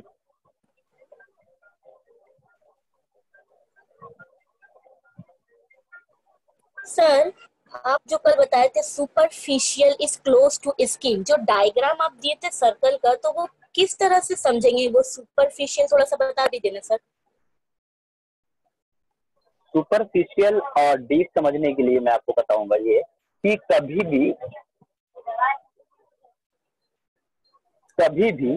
क्या करते हैं कि हम जब स्ट्रक्चर को रियलाइज करें, जैसे अभी मीडियल लेटरल को रेफरेंस लेते हैं, तो जो स्किन के नियर अबाउट होगा, मतलब कि स्किन के जस्ट नीचे की हम चीजें को पढ़ेंगे, तो उस चीजों को रेफरेंस में लेते हैं, वो सुपरफिशियल।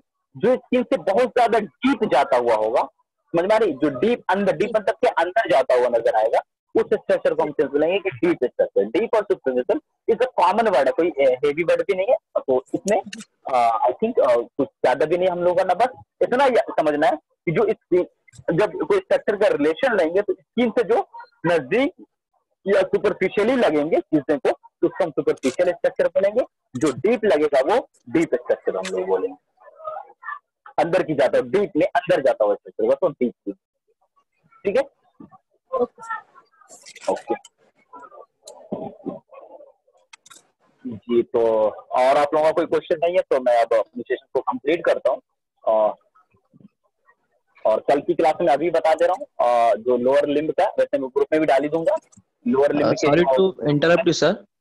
हाँ ओके ओके।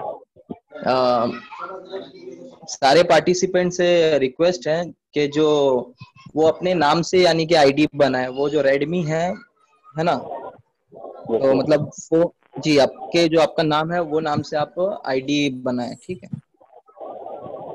हाँ ये मुझे भी कहना था, थैंक्स आमिर, मुझे भी रिमाइंड करते हैं, क्योंकि डेफिनेटली आप अपने नाम से आईडी को, मैं लास्ट की क्लास में भी कहा था कि अपनी पहचान लोगों की अपनी नाम से होनी चाहिए, ना कि रेडमी और वोडा वीवो ये सब से होनी चाहिए। तो ये चीज आप लोग ट्रैक कर रहे हैं, otherwise may be next classes से आपको परमिट नहीं मिल सकती है किसी इधर से क्लासेस की। तो अपनी नाम नेम प्लेट ओरिजिनल रखें तो मिल सकती है परमिशन यहाँ पे। Okay thank you Aamir. तो ठीक है अंतकाश सर, अब मैं थोड़ा लीव लूँ। जी thank you sir. Okay sir, thank you sir. तो सर मैं अब लीव ले लूँ क्या? जी जी जी सर। ओके शुक्रिया। ओके ओके, अल्लाह हाफिज़ student, bye, good bye all to you and see you later.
बस 5 मिनट्स, आप लोगों ने बोला था ना कि 5 मिनट्स का ब्रेक चाहिए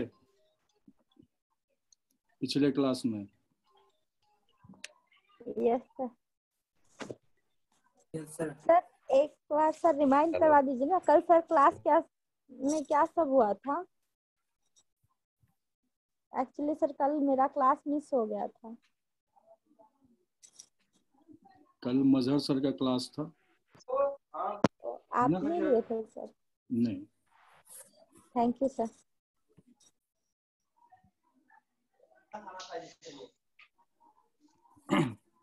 जिनका भी क्लास मिस हुआ है उनको ग्रुप में, आपके जो ग्रुप है उसमें लिंक शेयर कर दी गई है, यूट्यूब लिंक है, तो वहां से आपको आपकी क्लास हो जाएगी। ठीक है, अच्छा आमिर, स्क्रीन शेयर हो रहा? यस सर, बाकी सब कुछ हो रहा है सर। Thank you sir. नहीं, आमिर स्क्रीन शेयर हो रहा ना? नहीं सर, नहीं हो रहा है। नहीं आ रहा सर। हाँ सर, नहीं आ रहा।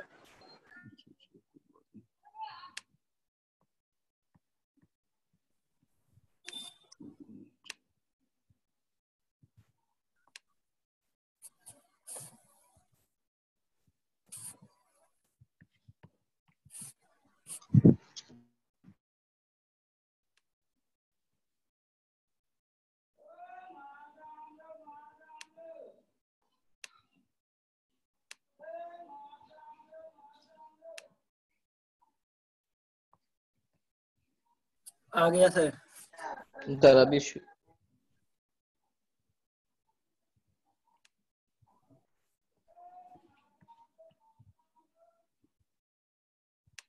हो गया आमिर? नहीं, आ गया सर। जी सर, अभी शेयर हो गया आपका। ये स्ट्रक्चर शेयर हो रहा ना? जी सर। ठीक है, अब हम स्टार्ट करें। जी सर। जी, जितने भी स्टूडेंट्स हैं उनको अभी स्क्रीन पे एक सेल का स्ट्रक्चर नजर आ रहा है सबको? सारे बच्चों को? ठीक है। इससे पहले हमने आप लोग को होमवर्क भी दिया था प्रोकैरियोटिक सेल का स्ट्रक्चर बनाने के लिए। क्लियर? तो ये स्ट्रक्चर जो है वो प्रोकैरियोटिक सेल का है ना? प्रोकैरियोटिक सेल को एक मरतब फिर थोड़ा सा रिवाइज कर देते हैं।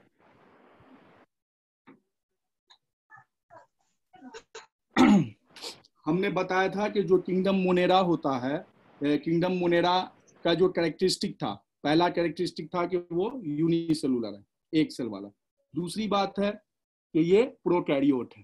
प्रोकैरियोट का मतलब इसमें प्रिमिटिव न्यूक्लियस है या न्यूक्लियस से पहले है। एक चीज अभी आप लोग को ध्यान रखना है कि कभी भी प्रोकैरियोट में लोग न्यूक्लियस वर्ड का यूज करते हैं या न्यूक्लियर रीजन यूज करते हैं, सिर्फ वो इंडिकेट मतलब के यूकैरियोट और प्रोकैरियोट के कंपैरिजन में यूज करते हैं, क्योंकि न्यूक्लियस टर्म प्रोकैरियोट के लिए कोई मानी नहीं रखता है। क्लियर? यूकैरियोट में न्यूक्लियस होता है और प्रोकैरियोट में न्यूक्लियस की जगह न्यूक्लियोइड रीजन होता है। न्यूक्लियोइड रीजन क्यों नाम दिया गया? इसलिए नाम दिया गया कि मेम्ब्रेन बाउंड इसमें नहीं होता है, मेम्ब्रेन नहीं होता है तो ये फ्लोट करता है। क्लियर? अब हम लोग बहुत गौर से इस स्ट्रक्चर को देखते हैं। इस स्ट्रक्चर को देखने के बाद सबसे पहले हम क्या देखेंगे? सबसे पहले स्ट्रक्चर पे हम लोग देखेंगे न्यूक्लियोइड रीजन को। क्लियर? न्यूक्लियोइड रीजन में सभी बच्चों को थ्रेड लाइक स्ट्रक्चर या ऊन का जैसे गोला होता है, ऊन, वो वोलेन, वो आपको नजर आता होगा। ये क्रोमोसोम है।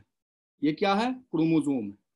सभी लोग को पता है कि क्रोमोसोम जो होता है वो जेनेटिक चीज है, जो क्या होता है, ट्रांसफर होता है एक जनरेशन से दूसरे जनरेशन में। बैक्टीरिया का जो क्रोमोसोम होता है, ठीक है, वो क्या होता है? स्मॉल सर्कुलर डीएनए, ठीक है, और क्रोमोसोम कितना होता है? एक होता है। बैक्टीरिया के केस में यही स्मॉलर डीएनए जीनोमिक, ये तो जीनोमिक हो गया, जो पूरा जीनोम के बारे में भी हम पिछले क्लास में डिफाइन कर चुके थे। एक्स्ट्रा क्रोमोसोमल डीएनए भी होता है, जो स्मॉलर डीएनए, जिसको हम प्लाज्मिड्स कहते हैं। क्लियर? अब हम इसको स्क्रीन को हटा दें। ये सबके दिमाग में ये चीज आ गया ना? Yes sir. ठीक, एक मिनट। एक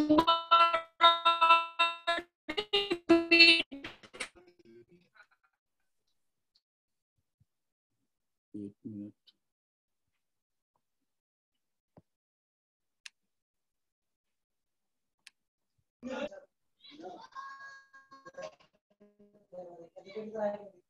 आप सारे पार्टिसिपेंट से रिक्वेस्ट है कि क्वेश्चन आंसर का राउंड आखिर में रखा जाएगा, तो प्लीज आप कैमरा भी ऑफ रखिए। Thank you.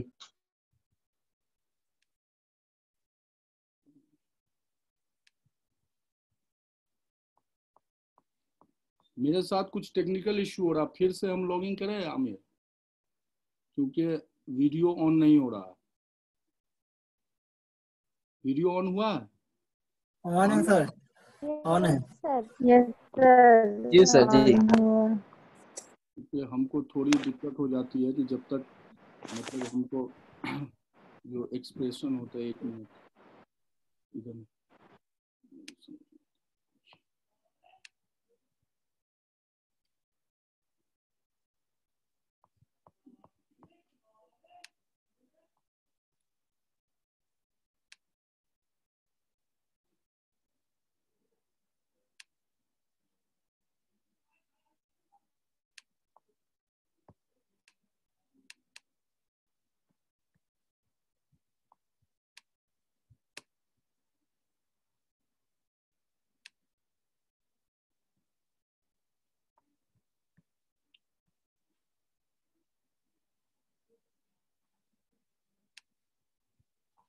ठीक है। जी सर। चलो अब हम एक चीज बताने जा रहे हैं। जब हम प्रोकैरियोट सेल को देखते हैं, ओके, तो प्रोकैरियोट सेल पे ये हमारा प्रोकैरियोट सेल का सरफेस हो रहा, ठीक है, क्योंकि हम इससे पहले सरफेस एरिया भी बता चुके हैं, सारी चीजें बता चुके हैं। हाँ जी डॉक्टर इंतखाब साहब, डॉक्टर इंतखाब साहब जी, अस्सलाम वालेकुम। अभी एक्चुअली हमारे एक अजीज हैं अल्ताफ हुसैन साहब, he has done his masters in biotechnology and specialized in bio pharmaceuticals, ठीक है, तो वो he is based in Maharashtra Mumbai. तो मैं चाहूंगा, ज्वाइन किया उन्होंने सेशन, और इवन ये नहीं है कि गोल्ड मेडलिस्ट है, is really you can say will add the value, बच्चे हमारे कुछ उनसे सीख पाएंगे, जान पाएंगे, समझ पाएंगे। तो अभी वो ज्वाइन किए हैं, तो अगर आप 5 मिनट उन्हें दे दें तो देखते हैं मतलब वो हमारे बच्चों को कैसे क्या ये बात करते हैं, और फिर जो है ये बच्चों के लिए एक अच्छा मौका होगा कि किसी गोल्ड में, क्योंकि अभी भी वो पास करने के बाद भी यूनिवर्सिटी ने क्या करती है, इन लोगों को एज ए मेंटर ये की हुई है। तो ये लोग बच्चों को 10-15 के ग्रुप्स में लेते हैं, उनकी मेंटरिंग करके, उनके प्लेसमेंट का, उनके इसका, ये सारा इस पे काम करते हैं, ठीक है। तो this what actually we are looking from he is from Bihar, he will give his introduction, and these people are really willing to do something for the Bihar और दरभंगा और कहीं के अपने इलाके जो है, जो हमारी मिट्टी है उसके लिए करना चाह रहे हैं, है ना। तो अभी जुड़ गए हैं वो। अल्ताफ साहब, आप अपना माइक्रोफोन वीडियो अनम्यूट करके और वीडियो ऑन करके आप प्लीज बच्चों को एड्रेस कर लीजिए। Thank you very much, sir. Thank you for your introduction. Yeah. Thank you, sir. It's really honor for us. Yeah, that's great, sir. So here I'm actually to introduce myself. Basically, Ahmed sir introduced me. So यहाँ पे basically मैं ये कहना चाह रहा हूँ कि जो अपने यहाँ के जो बिहार से जो भी बी फार्म करके आते हैं, तो बेसिकली क्या होता है, उनके पास कैरियर के ऑप्शंस बहुत कम होते हैं या वैरायटीज कम होती है। तो इनिशियली जब वो निकलते हैं डी फार्म के पास, तो उनके पास एक टारगेट होता है कि उनके पास लाइसेंस आ जाएगा, वो एक मेडिसिन या ड्रग लाइसेंस लेके एक शॉप खोल ले, या नहीं तो किसी फैमिली शॉप्स को इंक्रीज कर दे, या नहीं तो बी फार्म करने के बाद भी बस यहीं पे चीजें खत्म हो जाती है। बट एक्चुअली क्या है ना कि जो अपने बिहार के जो बाहर निकलने के बाद बहुत सारी वैरायटीज ऑफ ऑप्शन होते हैं जो हमारे स्टेट्स या डिस्ट्रिक्ट्स में लोगों को पता नहीं होता है। तो करेंटली आज हम जॉब प्रोस्पेक्टिव्स के बारे में ही बात करेंगे कि हम क्या क्या कर सकते हैं अपने एक इनिशियली डिग्री के बाद। तो स्टार्ट करते हैं। जैसे यहाँ पे जितने भी कनेक्ट किए हुए स्टूडेंट हैं वो डी फार्म से या बी फार्म से हैं? ये सर पैरामेडिकल, ये पैरामेडिकल वाले हैं, बी फार्मा डी फार्मा का ग्रुप अलग है, लेकिन उससे रिलेटेड आप बात कर सकते हैं बच्चों को कि क्या क्या ये है, आप देखें इसमें कैसे कवर करें। तो सर बेसिकली इनिशियली जब स्टार्ट करते हैं पैरामेडिकल्स में भी देखते हैं तो हमारे पास क्या ऑप्शंस होता है कि हम किसी भी हॉस्पिटल्स को ज्वाइन कर सकते हैं या बेसिकली किसी भी स्टार्टअप कंपनी को ज्वाइन कर सकते हैं। तो हमारे जैसे कंट्रीज में बहुत सारे बड़े बड़े हॉस्पिटल्स भी है जो मतलब पैरामेडिकल्स को भी ज्वाइन करती है, लेकिन ये चीज हॉस्पिटल तक या किसी नर्सिंग सेक्टर तक सीमित नहीं है। इवन पैरामेडिकल्स स्टूडेंट जो है ना वो रिसर्च में या किसी भी डायग्नोस्टिक्स में बहुत आगे तक कर रहे हैं। अगर कैरियर्स की बात करें तो हमारी प्लेसमेंट्स अगर होती है या कभी हम किसी कंपनीज में जाते हैं तो वो हॉस्पिटल्स में हम लोग कभी आगे बढ़ने का नहीं सोचते हैं। जैसे अगर हमने कभी पैरामेडिकल किया तो उसके बाद फिर सोचते हैं कि नहीं इसके बाद बैचलर क्या करना है, मास्टर्स क्या करना है या पीएचडी क्या करना है। तो ये भी एक होल स्कोप्स होती है, कभी ये जो पाथ होता है वो क्लोज नहीं होता है। तो कभी भी हम अगर पैरामेडिकल कर रहे हैं तो हमें ये सोचना चाहिए कि हमारे पास आगे के वे क्या क्या है। इवन आप पैरामेडिकल करके आप मास्टर बायोटेक में कर सकते हैं या बैचलर बायोटेक में कर सकते हैं या न्यूरो साइंस में कर सकते हैं, मेडिकल साइंस में कर सकते हैं, इवन किसी भी मेडिकल स्ट्रीम्स में आप जा सकते हैं। उसके बाद फिर आपके पास कितने ऑप्शंस होते हैं, वैरायटीज ऑफ ऑप्शंस क्या क्या होते हैं। तो सबसे पहले पैरामेडिकल करने के बाद आपके पास जो एक कॉमन नोन ऑप्शन है वो हॉस्पिटल का होता ही है। लेकिन उसके बाद अगर आप जाना चाहें तो आपके पास सेकेंड ऑप्शन होता है कि आप इनिशिएट करके अपनी बैचलर को क्रिएट करें, बैचलर किसी अच्छे डिग्री में करें, बहुत सारे वैरायटीज ऑफ बैचलर कर सकते हैं, या उसके बाद आप मास्टर कर सकते हैं। उसके बाद आप पीएचडी किसी भी रिनोन इंस्टीट्यूट, इवन आप आईआईटी एनआईटी वगैरह इंस्टीट्यूट में भी जाके पैरामेडिकल करके बच्चे जाते हैं पढ़ने वहाँ पे। तो बस आप इवन जब आप पैरामेडिकल करते हैं तो आप ये मत सोचिए कि आप यहाँ डिप्लोमा कर लिए इसके बाद आपका कैरियर बस किसी हॉस्पिटल तक जाके सीमित है या किसी भी हॉस्पिटल के अंदर सीमित हो जाता है, ऐसा नहीं है। आप हमेशा जब भी पैरामेडिकल कंप्लीट करें तो हमेशा एक आगे के पाथ के बारे में डिसाइड करें। इवन सेकेंड चीज जो होती है कि पैरामेडिकल करने के बाद जॉब प्रोस्पेक्टिव बहुत इजी होता है, मतलब हॉस्पिटल्स में उनकी वैकेंसी ज्यादा होती है। जैसे करंट सिचुएशन में अगर देखा जाए तो बिहार का ही सिनेरियो देखें, जो पैरामेडिकल स्टूडेंट्स होते हैं उनकी हायरिंग बहुत सालों से नहीं हुई है गवर्नमेंट पोस्ट पे।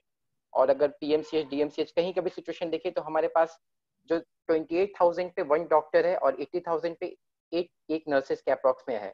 तो वो सिचुएशंस हमारे डिस्ट्रिक्ट की बहुत वर्स्ट है। बट इवन अगर आप देखें कि इन फ्यूचर इसकी जो चांसेस है कि हमारे जब स्टेट का कभी भी अगर हमारा मेडिकल जो सिस्टम है वो अच्छा हुआ तो इवन हमें मतलब बहुत सारे जॉब पर्सपेक्टिव भी मिलेंगे और बहुत सारे अपॉर्चुनिटीज भी मिलेंगे।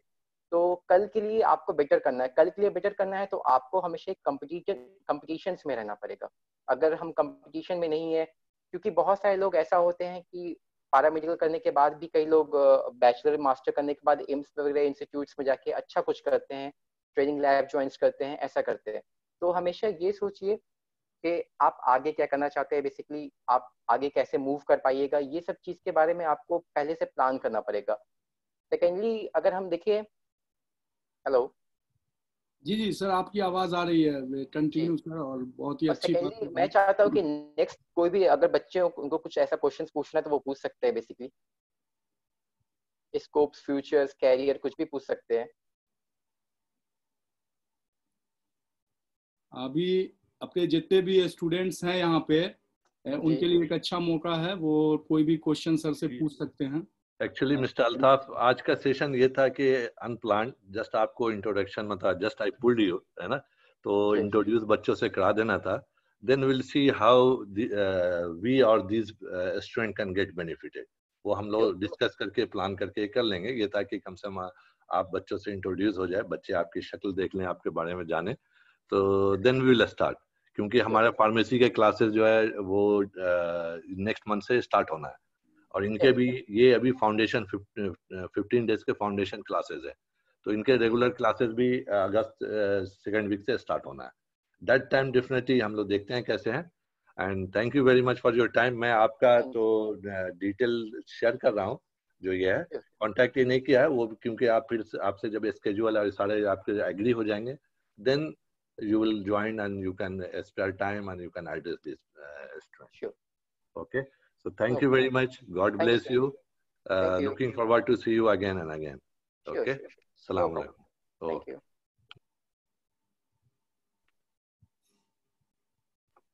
जी डॉक्टर इंतखाब साहब, you may continue please. बहुत बहुत शुक्रिया अल्ताफ सर, और पूरे डीपीएमआई के तरफ से आपको शुक्रिया अदा करते हैं कि आप हमारे हिस्सेदार बने यहाँ पे, और आपसे स्टूडेंट को काफ़ी कोऑपरेट मिलेगा, चाहे वो कैरियर काउंसलिंग हो या एजुकेशन हो। तो इसके लिए फिर again thank you sir. Thanks a lot, sir. Thanks. So I think I may leave now. So basically, I am like disconnecting the Zoom. Okay? जी जी बिल्कुल बिल्कुल। Sure. Thank you. शुक्रिया सर, जज़ाकल्लाह, मोस्ट वेलकम।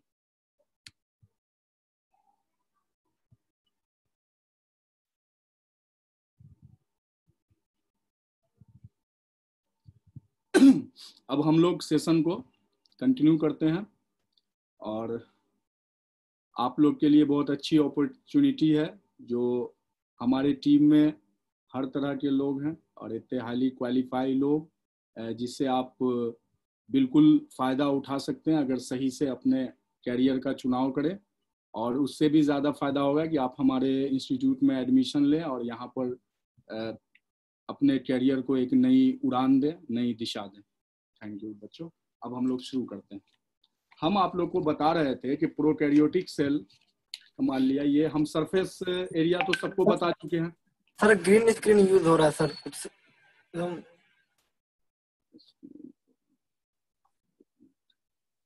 सर कुछ नहीं दिख रहा है sir.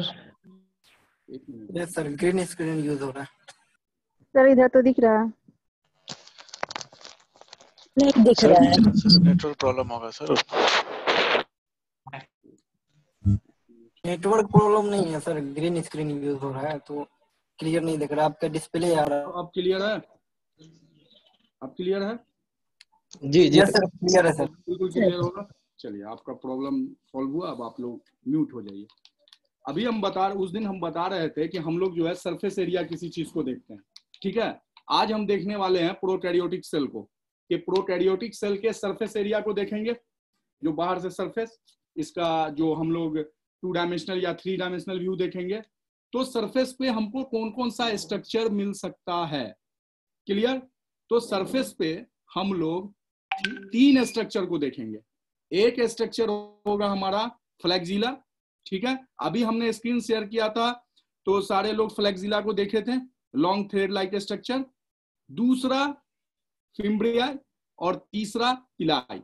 ये 3 सरफेस स्ट्रक्चर आपको प्रोकैरियोट के सरफेस पे मिलेगा। अच्छा, यहाँ पर एक सवाल होता है, क्योंकि हम लोग का बेसिक और फाउंडेशन क्लास है, कि जो सरफेस स्ट्रक्चर होता है तो इसके लिए कौन सा टर्म हम यूज करते हैं। जैसे आप लोग सुने होंगे, अभी एनाटॉमी पढ़ रहे होंगे तो वहां पे प्रोट्रूड वर्ड सुने होंगे। प्रोट्रूड यानी कि ये जो सतह है, सतह से जो ये उभार निकल गया, दैट इज कॉल्ड प्रोट्रूड। या आउटग्रोथ सुना होगा, या प्रोजेक्शन सुना होगा। ये सारी चीजें मेडिकल फील्ड में एक तरह से सिनोनिम्स है, कि जो भी, अब जैसे बाल है तो ये आउटग्रोथ स्कल्प पे। जैसे आप लोग प्लांट में रूट हेयर देखते होंगे तो वो भी क्या है, आउटग्रोथ है। या आप लोग बोलते हैं कि अपेंडेजेस। तो ये 3 स्ट्रक्चर हम लोग देखेंगे। 3 स्ट्रक्चर को डिफाइन ऐसे करेंगे कि किसी भी ऑर्गेनिज्म, अब जो हम प्रोकैरियोट देखेंगे तो 2 कंडीशन हो सकता है, या तो ये मोटाइल है या नन मोटाइल है। मोटाइल है मतलब के लोकोमोशन इसमें है, मूवमेंट है। आज हम एक चीज क्लियर कर देना चाहते हैं कि what is difference between locomotion and movement. ये एकदम क्लियर होना चाहिए। मूवमेंट का मतलब होता है कि पोजीशन चेंज करना। तो अगर जैसे, और लोकोमोशन का मतलब होता है कि पोजीशन तो चेंज हुआ लेकिन एक जगह से दूसरे जगह जाना। अब जैसे एक एग्जांपल के लिए, अब हम एक हाथी है, तो हाथी एक जगह से दूसरे जगह जा रहा है तो दैट इज कॉल्ड लोकोमोशन। लेकिन हाथी एक जगह पे खड़ा हुआ है, उसका दुम हिल रहा, दैट इज कॉल्ड मूवमेंट। जैसे अभी कान हिला, दैट इज कॉल्ड मूवमेंट। हाथ हिला रहे हैं, दैट इज कॉल्ड मूवमेंट। लेकिन हम यहाँ उठ के दूसरी जगह जाएंगे, उसको हम कहेंगे लोकोमोशन। क्लियर। तो आपने आज फिर 2 टर्म सीखा, एक लोकोमोशन और एक मूवमेंट।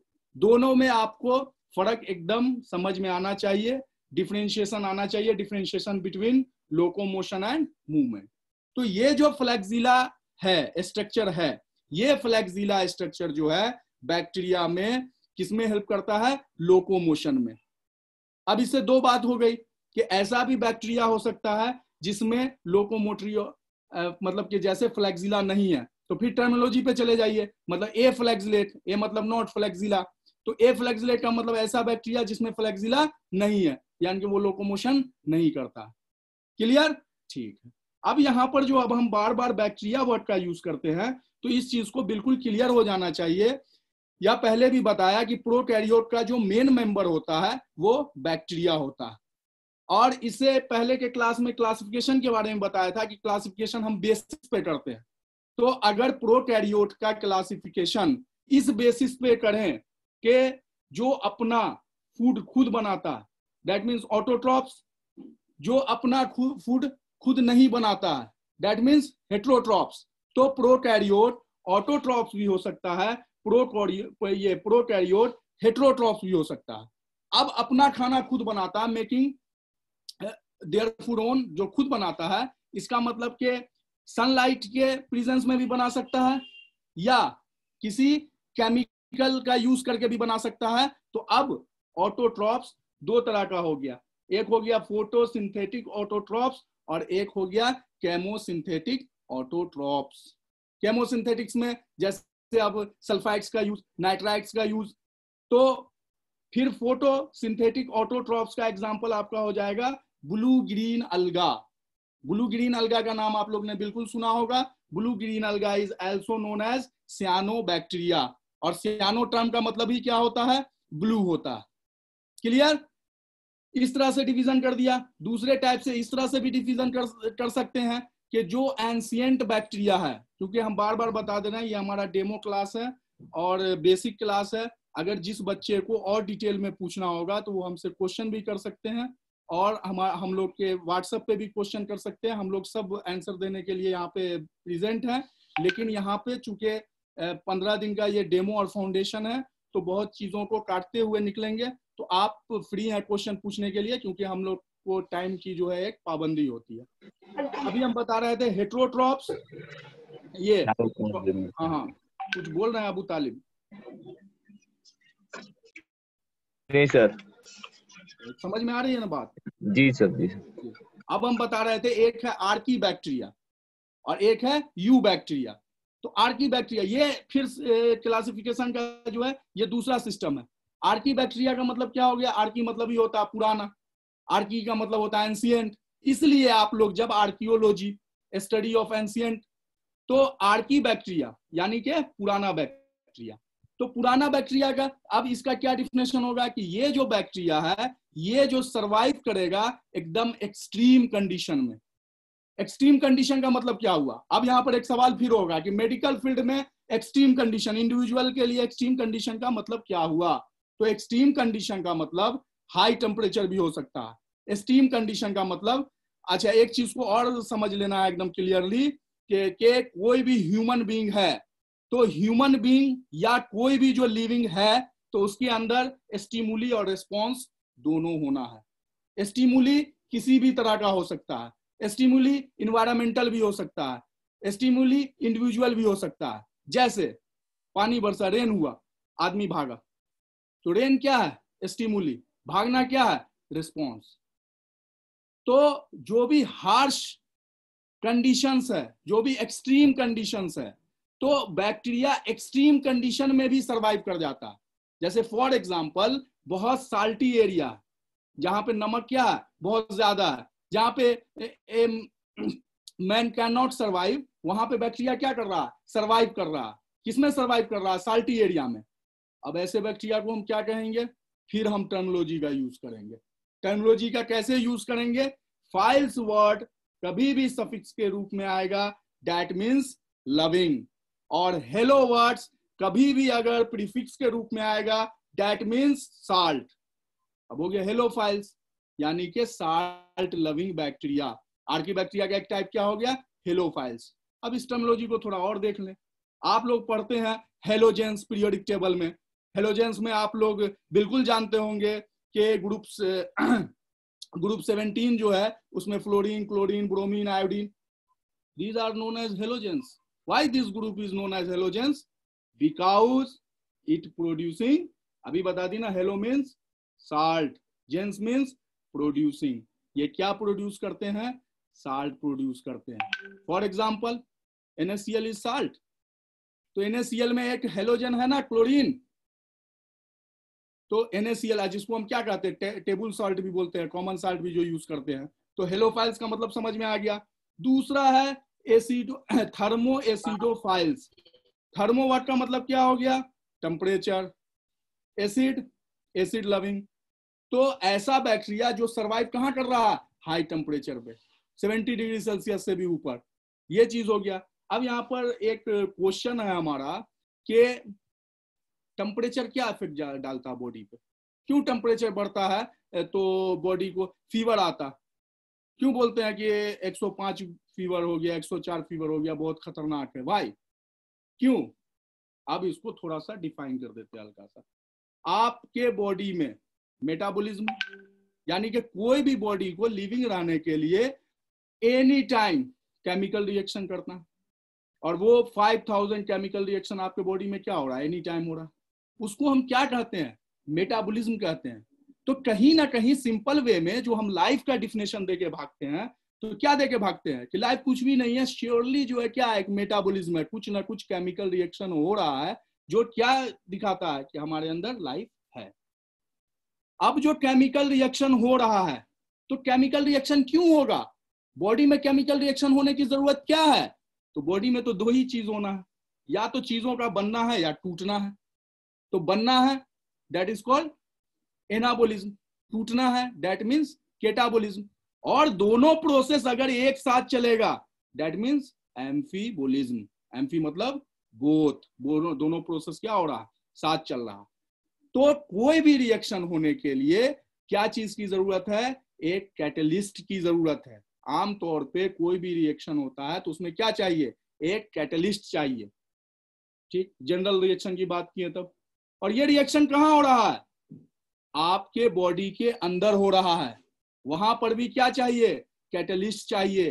क्यों चाहिए, केमिकल रिएक्शन के रेट को बढ़ाने के लिए। क्या लास्ट में वो कैटलिस्ट यूज होता है, नहीं यूज होता है, क्योंकि ये कैटलिस्ट बॉडी के अंदर यूज हो रहा है, इसलिए इसको हम नाम देते हैं बायो कैटलिस्ट। और यही बायो कैटलिस्ट जो है वो क्या है, एंजाइम है। Enzyme is bio catalyst. और शरीर में, बॉडी में सिंपल से सिंपल रिएक्शन होने के लिए एक हल्का सा जो बाहर में जो रिएक्शन होगा जिसमें किसी कैटलिस्ट की जरूरत नहीं है, लेकिन बॉडी में बिना ये बायो कैटलिस्ट के, बिना एंजाइम के कोई भी रिएक्शन नहीं होगा। क्लियर? अब यहाँ पर एक बात है कि एंजाइम का अपना कैरेक्टरिस्टिक होता है, एंजाइम की अपनी प्रॉपर्टी होती है, और बॉडी में बहुत सारा एंजाइम है हर प्रोसेस के लिए। और दूसरी चीज है कि आप लोग को फिर एक चीज सिखा देते हैं कि सबसे लास्ट में जिसके एज होगा दैट इज एंजाइम, सुक्रेज है एंजाइम। अब एंजाइम 6 क्लास में होगा, मतलब कि 6 क्लास में इसका डिवीजन करते हैं। आइसोमरेज है एंजाइम है, हाइड्रोलेजेज है एंजाइम है, लाइगेज है एंजाइम है। लाइगेट वर्ड का मतलब ही होता है जोड़ना, दैट मीन्स लाइगेज कैसा एंजाइम, जो दो मोलिक्यूल्स को जोड़ेगा। अभी बता दिए कि कोई भी केमिकल रिएक्शन होगा जो जोड़ेगा या तोड़ेगा। तोड़ेगा क्यों, तो भाई आपके बॉडी में जैसे बॉन्ड की शक्ल में, बोलते हैं एनर्जी किसके शक्ल में है, बॉन्ड की शक्ल में है। अब हमारा एटीपी है, एडिनो ट्राइफॉस्फेट, एडिनोसाइन ट्राइफॉस्फेट, ये क्या है, एनर्जी करेंसी ऑफ सेल है। यानी कि इससे हमको ये एक तरह से बॉडी का रुपया, बाहर में हम लोग रुपया खर्च करते हैं ना, ये सामान खरीदना वो सामान खरीदना, बॉडी में भी तो खर्चा चाहिए ना, बॉडी में भी तो पैसा चाहिए खरीदने के लिए। तो ये एटीपी क्या है, पैसा। ये तोड़े खुदरा हुआ, आपका ये काम हुआ वो काम हुआ, यानी कि बहुत सारा आपका जो बहुत सारा प्रोसेसेस जो है आपके बॉडी में, जो लाइफ प्रोसेसेस है, तो लाइफ प्रोसेसेस में क्या चाहिए, एनर्जी चाहिए, या रिएक्शन होगा तो एनर्जी रिलीज होगा। यही जो फूड में बॉन्ड की शक्ल में जो एनर्जी है, जिस प्रोसेस के द्वारा वो रिलीज होता है, दैट इज कॉल्ड रेस्पिरेशन। अब एडिनोसाइन ट्राइफॉस्फेट है, एटीपी टूटेगा किसमें, एडीपी प्लस इनऑर्गेनिक फॉस्फेट में। तो ये सब चीज आप लोग पहले भी पढ़ा होगा। तो कहने का मतलब है कि रेस्पिरेशन, तो रेस्पिरेशन कहाँ होगा, प्रोकैरियोट में भी होगा। रेस्पिरेशन कहाँ होगा, यूकैरियोट में भी होगा। और शुरू के क्लास में हमने बता दिया था कि आप कुछ वेपन्स लेके बैठेंगे, अपने मतलब कि एजुकेशनल टूल्स लेके बैठेंगे। जिस गुलफाम खान कुछ बोल रहे हैं सर? मेरी आवाज आमिर जा रही है ना? जी बिल्कुल सर, आपकी आवाज आ रही है।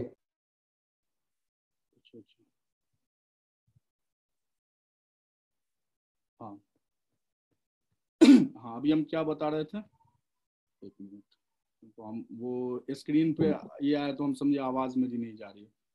अभी हम आमिर क्या बता रहे थे वहां से वेपन्स के बारे में। हाँ वेपन्स टूल्स कि हम लोग हथियार रखते हैं, ठीक है। अभी एक मिनट और थोड़ा पीछे आमिर, थोड़ा सा बस हमको, इसलिए रेस्पिरेशन के बारे में बता रहे थे। हाँ, रेस्पिरेशन के बारे में बता रहे थे। तो अभी बताया कि हम लोग जो है बहुत सारा क्या रखते हैं, टूल्स रखते हैं, जिस टूल्स का इस्तेमाल हम अपने स्टडी में करेंगे। और बार बार हम पहले से भी, जब से पहले दिन से हम क्लास ले रहे हैं, तो एक चीज बता रहे हैं कि हम लोग को रटने वाला स्टूडेंट्स नहीं बनना है, हम लोग को समझना है चीजों को, इस तरह से पढ़ाई करना है कि बाकी सारे चीज को हम एक्सप्लेन कर दें। क्योंकि प्रॉब्लम्स कहाँ होता है, देखिए प्रॉब्लम्स यहाँ होता है कि कोई बच्चा, किसी बच्चे के दिमाग में होगा कि हम जो ब्रीदिंग करते, ब्रीदिंग यानी कि सांस लिया इंस्पायरेशन, तो सांस लिया मतलब O2 अंदर गया इंस्पायरेशन, CO2 बाहर निकला ये एक्सपायरेशन, और ये भी क्या है, रेस्पिरेशन है। फिर दूसरा बात सुनता है बच्चा कि बॉडी को जो मतलब कि कोई भी सेल है, सेलुलर रेस्पिरेशन सुनता है, सेलुलर रेस्पिरेशन में फिर सुनता है एरोबिक रेस्पिरेशन, एनारोबिक रेस्पिरेशन, फिर रेस्पिरेशन में सुनता है क्रेब साइकिल सुनता होगा, रेस्पिरेशन में ग्लाइकोलाइसिस सुनता होगा। तो यहाँ पे बच्चे कंफ्यूज कर जाते हैं, बहुत से, सब बच्चे की बात नहीं कह रहे हैं, मतलब कि कुछ बच्चे यहाँ पे कंफ्यूज कर जाते हैं कि एक मरतबा तो रेस्पिरेशन में इंस्पायरेशन आ रहा है, एक्सपायरेशन आ रहा है, कहीं पे हमारा सेलुलर रेस्पिरेशन आ रहा है, कहीं पे हमारा ग्लाइकोलाइसिस आ रहा है, कहीं पे हमारा क्रेब साइकिल आ रहा है, ऑक्सीडेटिव फॉस्फोराइलेशन आ रहा, ये क्या? तो इसी के लिए हमने बताया था कि आप अपने टूल्स का यूज करेंगे। टूल्स का जब यूज करेंगे तो आपको समझने में बिल्कुल परेशानी नहीं होगी। जब हम O2 लेते हैं और CO2 बाहर निकलता है, तो मेरे ओवरऑल पूरे बॉडी की बात होती है ना, एक इंडिविजुअल की बात होती है। यानी कि अब जो रेस्पिरेशन है ये किस लेवल पे है, इंडिविजुअल लेवल पे। जब सेल में, साइटोप्लाज्म में ग्लाइकोलाइसिस का सब आदमी जानते होंगे कि ग्लाइकोलाइसिस में कितना स्टेप होता है, 10 स्टेप होता है ना, break down of glucose, that is called glycolysis. तो 10 स्टेप प्रोसेस होता है ग्लाइकोलाइसिस में। देखिएगा अभी अल्फाबेट कितना है, 10 है ग्लाइकोलाइसिस वर्ड में, आप कभी नहीं भूलिएगा, ये भी ट्रिक बता दिया। तो वहां पर हम किस लेवल पे देखते हैं, सेलुलर लेवल पे देखते हैं। तो जो भी चीज हम पढ़ते हैं, हमको ये चीज एकदम समझ में आना चाहिए कि हम चीजों को किस लेवल पे देख रहे हैं, क्योंकि हम शुरुआत सेल से भी कर सकते हैं और हम शुरुआत सेल के नीचे से भी कर सकते हैं। तो ये बताने का मकसद हमारा बेसिक था। फिर हम आ जा रहे हैं प्रोकैरियोट सेल, जो आपको स्ट्रक्चर हमने फ्लैक्सिला का बता दिया। अब हम आ रहे हैं फिम्ब्रियाई का स्ट्रक्चर। एक बात बताइए कि कोई अगर बैक्टीरिया है, ठीक है, इसमें जो है स्टिक करने का कैपेसिटी है, किसी रॉक पे स्टिक कर गया, कहीं पे क्लिंग कर गया, दैट मीन्स क्या, इसका सरफेस स्ट्रक्चर है जो इसको स्टिक करने में क्या करता है, मदद करता है। This structure is known as fimbriae. अब एक सवाल हो सकता है कि फ्लैक्सिला भी सरफेस स्ट्रक्चर है, ये नीट का सवाल हो सकता है। फिम्ब्रियाई भी सरफेस स्ट्रक्चर है, लेकिन लोकोमोशन में पार्ट कौन ले रहा है, लोकोमोशन कौन कर रहा है, फ्लैक्सिला। तीसरा स्ट्रक्चर जो है वो हम बोला था पिलाई। अब जनरली हम एक चीज समझेंगे कि जब प्रोकैरियोट की बात करेंगे तो हम समझेंगे बहुत गरीब, यानी कि बहुत लाचार, बहुत मजबूर। जब यूकैरियोट की बात करेंगे तो हम समझेंगे बहुत अमीर, सारी चीज क्या है, एकदम वेल डेवलप। तो उसी तरह से चीज होगी ना। अब यहाँ पर सवाल है कि बैक्टीरिया में एक सवाल है, एक नीट का सवाल है कि बैक्टीरिया में कौन सा रिप्रोडक्शन होता है। पहला ऑप्शन है सेक्सुअल रिप्रोडक्शन, दूसरा ऑप्शन है माइटोसिस, तीसरा ऑप्शन है, नहीं या इसको ऐसे ऑप्शन आप कर सकते हैं, माइटोसिस, मियोसिस, बाइनरी फिजन और ऑल ऑफ दीज। क्लियर? ठीक। माइटोसिस आप जान रहे हैं, mitosis is equational division, meiosis is reductional division, जो हम अभी सेल डिवीजन में देखेंगे। Binary fission is also type of asexual reproduction, जिसमें गैमिट का इन्वॉल्वमेंट, फ्यूजन ऑफ गैमिट्स नहीं होता। बाइनरी फिजन का मतलब हो गया कि यही बैक्टीरिया है, अब क्या हो गया कि इस बैक्टीरिया में जो न्यूक्लियोइड रीजन है, न्यूक्लियोइड रीजन में क्या है, क्रोमोसोम है, डीएनए है, उसके बाद एक्स्ट्रा क्रोमोसोमल डीएनए जो है, जिसको हम क्या कहते हैं, प्लाज्मिड्स कहते हैं। एक्स्ट्रा क्रोमोसोमल डीएनए को हम प्लाज्मिड्स कहते हैं। प्लाज्मिड्स का नाम बहुत सारे बच्चों यहाँ पर जो जेनेटिक इंजीनियरिंग पढ़ा होगा, बायोटेक्नोलॉजी पढ़ा होगा, बहुत अच्छे से सुना होगा कि इसी प्लाज्मिड का यूज हम रिकम्बिनेंट डीएनए टेक्नोलॉजी में करते हैं, नया नया प्रोडक्ट्स बनाने में, नया जैसे वैक्सीन बनाने में। आपने सुना भी होगा जैसे कि इंसुलिन है, जिसका brand name Humulin American company बनाया था 1983 में, जिस कंपनी का नाम था इलीली। तो ये वेक्टर्स जो होता है, ये प्लाज्मिड किसका काम किया, वेक्टर्स का काम किया। इसको हम क्या करते हैं, आप लोग बायोटेक्नोलॉजी में, मतलब ये हल्का सा सिर्फ आपको बताना है कि क्योंकि आप सेलुलर, जो हम जिस टॉपिक पे हैं सेल स्ट्रक्चर पे, तो आपको तो प्लाज्मिड यही जानना है कि एक तो जीनोमिक डीएनए हुआ बैक्टीरिया में, जो देखे थे न्यूक्लियोइड रीजन में, एक हो गया एक्स्ट्रा क्रोमोसोमल डीएनए जो उसके अलग है। एक्स्ट्रा क्रोमोसोमल डीएनए जो हो गया वो भी सर्कुलर है, उसका नाम क्या है, प्लाज्मिड्स है। ये इसका जो अपना फेनोटाइपिक अपीयरेंस होता है, ये एंटीबायोटिक रेजिस्टेंस में हेल्प करता है।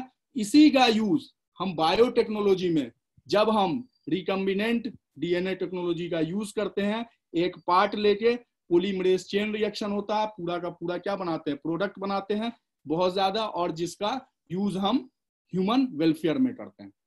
क्लियर? वहां पर आप लोग ने देखा भी होगा कि जो काटने के लिए जो एंजाइम का यूज करते हैं वो रेस्ट्रिक्शन, इंडोन्यूक्लियेज, और जोड़ने का जो काम करते हैं दो अलग अलग, दैट इज कॉल्ड लाइगेज। तो आप दो स्ट्रक्चर, एक स्ट्रक्चर न्यूक्लियोइड भी देख लिया प्रोकैरियोटिक सेल में, और एक स्ट्रक्चर प्लाज्मिड भी देख लिया। अब यहाँ पर फिर एक सवाल आया, ये बहुत मतलब के स्पेशल सवाल है, इसको बहुत गौर से सुनिएगा। एक वर्ड आता है साइटोप्लाज्म, एक वर्ड आता है cytosol. What is difference between cytoplasm और साइटोसोल? हम कहते हैं कि ये सेल जो है, एक झोला ले लिए, ये झोला क्या है, सेल। इस झोला में ये बाहर का कवरिंग प्लाज्मा मेम्ब्रेन हो गया, इस झोला में जो भी है अंदर में वो साइटोप्लाज्म, जो भी अंदर में वो साइटोप्लाज्म। लेकिन आप जब फिगर देखते हैं तो आपको एक चिपचिपा पदार्थ, मैट्रिक्स वहां पे समझ में आता है, तो आप उसको दो पार्ट में बांट सकते हैं ना। आप सॉल्यूशन के बारे में जानते होंगे कि सॉल्यूशन इज होमोजेनस मिक्सचर, पढ़ा हो, बिल्कुल मिक्सचर, होमोजेनस मिक्सचर और हेट्रोजेनस मिक्सचर को बिल्कुल आप लोग समझते होंगे। होमोजेनस मिक्सचर जैसे कि शरबत हो गया, हेट्रोजेनस मिक्सचर एकदम सिंपल। आप क्या कीजिए कि एक गिलास में पानी लीजिए, पानी के अंदर बालू डाल दीजिए, बालू सेटल हो गया कहां जाके, नीचे जाके, this is type of suspension. वो क्या हो गया, बालू सस्पेंडेड हो गया। और इस चीज का इस्तेमाल आप पूरे मेडिकल फील्ड में कहीं पर भी कर सकते हैं। अगर आप इस चीज को समझ रहे हैं तो आपके आगे की पढ़ाई बहुत आसान हो जाने वाली है, क्योंकि ब्लड में सस्पेंशन, बायोटेक्नोलॉजी भी यहाँ पे बहुत सारे बच्चे पढ़ते होंगे तो वहां पर भी सस्पेंशन। तो यहाँ पर सस्पेंशन का मतलब क्या है, हेट्रोजेनस मिक्सचर। एग्जाम्पल क्या याद रखिएगा कि पानी में क्या करना है, बालू। इसी तरह से जब सेल को हमने एक झोला मान लिया, बाहर प्लाज्मा मेम्ब्रेन है, अंदर में हमने, ये हमारा सेल ऑर्गेनल है ना, सेल ऑर्गेनल, चाहे प्रोकैरियोट हो चाहे यूकैरियोट। बस प्रोकैरियोट में क्या है, मेम्ब्रेन बाउंड ऑर्गेनल्स नहीं है, इसलिए सब तैर रहा है। तो कहीं ना कहीं तैर रहा है ना, पानी अलग बालू अलग, बालू हो गया सेल ऑर्गेनल, पानी हो गया aqueous part, that is called cytosol. इसलिए आप कभी भी साइटोसोल और साइटोप्लाज्म में डिस्टरबेंस नहीं होना चाहिए। दूसरी बात है कि प्रोकैरियोटिक सेल में इंक्लूजन्स होता है। तो व्हाट इज इंक्लूजन्स? आप कहीं सफर पे जा रहे हैं या कोई काम कर रहे हैं तो कुछ कुछ जमा करके रखते हैं ना रिजर्व मटेरियल, तो वही जो रिजर्व मटेरियल होता है उसी को हम कहते हैं इंक्लूजन्स, जो फूड ग्रेन्यूल्स के फॉर्म में हो सकता है, जो ग्लाइकोजेंस हो सकता है, लिपिड्स हो सकता है, तो वो एक स्ट्रक्चर हो गया ग्रेन्यूल्स। अब अगली बात हमने इससे पहले भी आप लोग को पिछले क्लास में बताया था कि राइबोसोम जो होता है वो प्रोकैरियोट में भी पाया जाता है और वो यूकैरियोट में भी पाया जाता है। प्रोकैरियोट में जो पाया जाता है वो हमने टाइप भी बता दिया था कि 70s टाइप, उसका जो सब यूनिट होता है, और टर्मिनोलॉजी तो सिखाते हुए आ रहे हैं कि सब यूनिट का मतलब छोटा यूनिट 50s प्लस 30s, ठीक है। दो प्रोकैरियोट और उसका साइज जो होता है 15 नैनोमीटर बाय 20 नैनोमीटर, जो किसका? राइबोसोम का। राइबोसोम का काम क्या करना है? राइबोसोम का काम करना है प्रोटीन सिंथेसिस। क्लियर? राइबोसोम भी क्लियर हो गया। अच्छा, अब जो सबसे स्पेशल बात है, कोई सेल है उसमें प्लाज्मा मेम्ब्रेन इस तरह से, अगर मान लिया कवरिंग देखेंगे तो प्लाज्मा मेम्ब्रेन इस तरह से है। अब इसको बहुत गौर से देखिएगा, सबको दिखाई पड़ रहा है? ठीक है, ये प्लाज्मा मेम्ब्रेन है। अभी ये क्या? प्लेन है। ठीक, अभी हमने बताया था कि जैसे ये प्लेन है, यहाँ पर बाल निकल गया, इसी तरह से यहां पर से इस तरह का स्ट्रक्चर तो निकल सकता है। ये निकल गया प्लाज्मा मेम्ब्रेन में स्ट्रक्चर, सब आदमी को दिख रहा है ना? Yes sir. क्लियर दिख रहा है? आप एकदम गौर से सुनिएगा। ये जो स्ट्रक्चर निकला ये वेजिकल्स के फॉर्म में हो सकता है। आज जाके वेजिकल्स देखिएगा गोल टाइप का, बहुत सारा इंडोसाइटोसिस, नेक्रोसाइटोसिस, एक्सोसाइटोसिस, उसके रिजल्ट में भी क्या निकलता है? वेजिकल्स गोल टाइप। या किस फॉर्म में निकल सकता है? Tubule, tube like structure, tubule form में। या किस तरह से निकल सकता है? लेमेला फॉर्म में। अब लेमेला वर्ड क्या यूज होगा? तो लेमेला को आप ऐसे समझ सकते हैं कि कोई टिश्यू है, इसका जब ऐसे थकियाया हुआ चीज, ये हो गया layer by layer structure, that is non lamella. जहां पे इसका यूज करना यूज कर सकते हैं, क्लोरोप्लास्ट में यूज कर सकते हैं, मिडिल लेमेला यूज कर सकते हैं, जिस भी पोर्शन में जाना है इस कॉन्सेप्ट का यूज आप कर सकते हैं। तो यही प्लाज्मा मेम्ब्रेन में, प्लाज्मा मेम्ब्रेन का ये क्या हो गया? फोल्ड किया ना, किधर के तरफ फोल्ड किया? सेल के अंदर के तरफ। तो इसको हम क्या कहेंगे? इनफोल्डिंग ऑफ प्लाज्मा मेम्ब्रेन या इनफोल्डिंग ऑफ सेल मेम्ब्रेन। किस फॉर्म में? या तो वेजिकल के फॉर्म में, या तो लेमेला के फॉर्म में, या ट्यूब्यूल फॉर्म में। इसी स्ट्रक्चर को हम कहते हैं mesosomes. So mesosomes found in prokaryotic cell, it help in DNA replication, it help in respiration, it help in cell wall formation। क्योंकि आप ये भी जान रहे हैं कि प्रोकैरियोटिक सेल में क्या है? सेल वॉल भी है। क्लियर? सबको ये क्लियर हो गया? मेसोसोम भी क्लियर ना? अब यहाँ पर एक चीज फिर है कि जब हम सरफेस स्ट्रक्चर का बात कर रहे थे तो वहां पे पिलाई भी आया था। एक बात बार बार बताते हुए आ रहा है कि बायोलॉजी या पैरामेडिकल साइंस, इसमें साइंस ऑफ एक्सेप्शन है, अपवाद बहुत है। सेक्सुअल रिप्रोडक्शन नहीं होता बैक्टीरिया में, लेकिन प्रीमेटिव सेक्सुअल रिप्रोडक्शन होता, जिसको हम क्या कहते हैं? कंजुगेशन कहते हैं। कंजुगेशन में क्या होता है? एक बैक्टीरिया क्या है? डोनर है, एक बैक्टीरिया क्या है? रेसिपिएंट है। बोले यहाँ पे पिलाई क्या किया? इसके साथ कनेक्ट किया, यहाँ पर प्लाज्मिक क्या हुआ? रेप्लिकेट किया। इसी को हम क्या कहते हैं? कंजुगेशन कहते हैं। पिलाई का भी वर्क हमको समझ में आ गया। अब बताइए कि प्रोकैरियोट के अंदर में स्ट्रक्चर में कौन सा ऐसा स्ट्रक्चर छूटा है जो समझ में नहीं आया? तब हम बात करेंगे बाहर की, अब इन्वेलप की। कोई है ऐसा स्ट्रक्चर जिसने भी स्ट्रक्चर बनाया हो? हम बच्चों को 2 मिनट का समय दे रहे हैं कि कोई भी, क्योंकि बहुत सारे बच्चे ने होमवर्क बनाया था, उसमें अब बताइए कि अंदर में कोई भी चीज छूटा है जो डिफाइन नहीं हुआ है? No sir. एकदम क्लियर हो गया? Yes sir. है ना? अब एक चीज देखिए, सर हाँ बोलिए। मैं फ्रेशर हूँ तो मैं आज से क्लास ज्वाइन कर रही की हूँ, इससे पहले वाला क्लास हम नहीं कर पाए। हाँ, आपके जानकारी के लिए बता दें, हम लोग का एक डिम्स चैनल है, यूट्यूब चैनल, वहाँ पे जितने भी प्रीवियस क्लासेस हैं वो रिकॉर्ड करके डाले जाते हैं। वहाँ पे आप जानकारी ले सकती है, मतलब सीख सकती है वहाँ से बेटा। अगर वहाँ से भी आपको क्लियर नहीं होता है तो हम लोग को व्हाट्सएप पे आप अपने क्वेश्चन को भेज सकती हैं, आपको वहाँ से आंसर मिलेगा। यहाँ पे जितने भी बच्चे जो व्हाट्सएप पे कोऑर्डिनेट करते हैं, क्या उनको आंसर नहीं मिलता है? सबको मिलता है ना आंसर, जो भी क्वेश्चन करते हैं? ठीक, चलिए अब हम बता रहे थे कि अब हम इनवेलप का काम देखेंगे।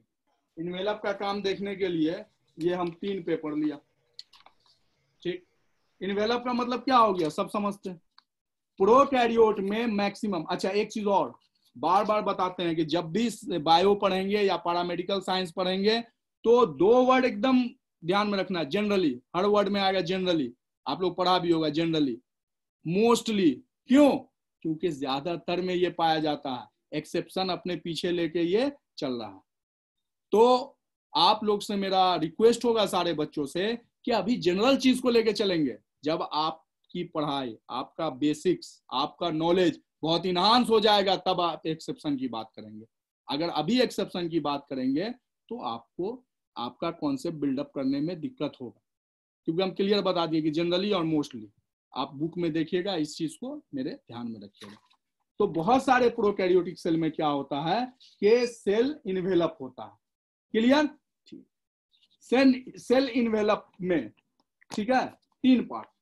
सबसे बाहर वाला ग्लाइकोकैलिक्स, ठीक है, दूसरा वाला जैसे हम इसको हटा दिए ग्लाइकोकैलिक्स, दूसरा वाला सेल वॉल, तीसरा वाला प्लाज्मा मेम्ब्रेन।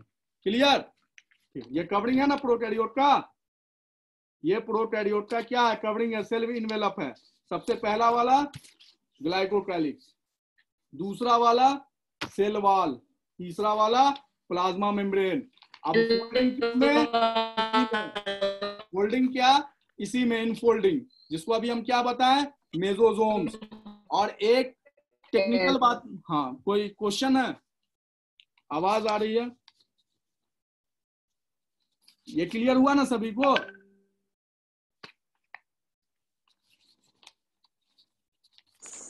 सर बता दीजिए। हाँ बोलिए, कुछ बोल रहे थे बेटा कोई? ये सेल इन्वेलप है, सबसे बाहर वाला पार्ट ग्लाइकोकैलिक्स, दूसरा सेल वॉल, अंदर वाला प्लाज्मा मेम्ब्रेन। क्लियर? अब इसी का इनफोल्डिंग अभी बताया ना, मेसोसोम। क्लियर? मेसोसोम में इसका फंक्शन डीएनए रेप्लिकेशन भी बताया ना। तो डीएनए रेप्लिकेशन, प्रोकैरियोट में डीएनए कहां पे पाया जाएगा, न्यूक्लियोइड रीजन में। तो ये कहीं ना कहीं लिंक होगा न्यूक्लियोइड रीजन से, ऐसे ट्रिकी पढ़ा जाता। क्लियर? क्लियर? Yes sir. हाँ हाँ बोलिए। अब हाँ बोलिए, आवाज नहीं आ रही कह है। रहे सर कि ये फिगर के साथ बताते तो अच्छा रहता, ये पेपर के साथ बता रहे नहीं समझ में आ रहा है। इसीलिए हमने स्क्रीन पे आपको शेयर कर दिया था फिगर, ठीक है, आप उसको फिर से, क्योंकि आप स्क्रीनशॉट नहीं लिया है। नहीं सर, आया है। क्या हुआ? फिगर नहीं है, इसकी समझ में नहीं आ रहा। अगर फिगर के साथ रहता तो बहुत ज्यादा क्लियरली समझ में आता।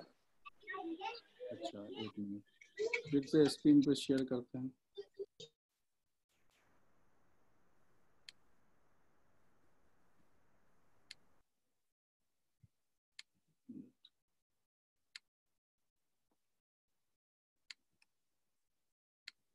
मेरा स्क्रीन शेयर हो रहा है?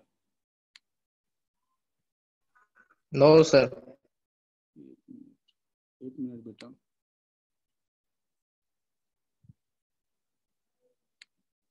अब हुआ शेयर? नहीं हुआ? No sir. No sir.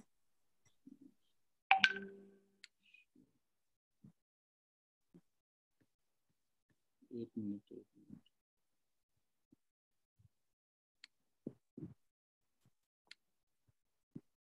Sir continue कीजिए। एक मिनट शेयर स्क्रीन शेयर करने का ये देखना है बस।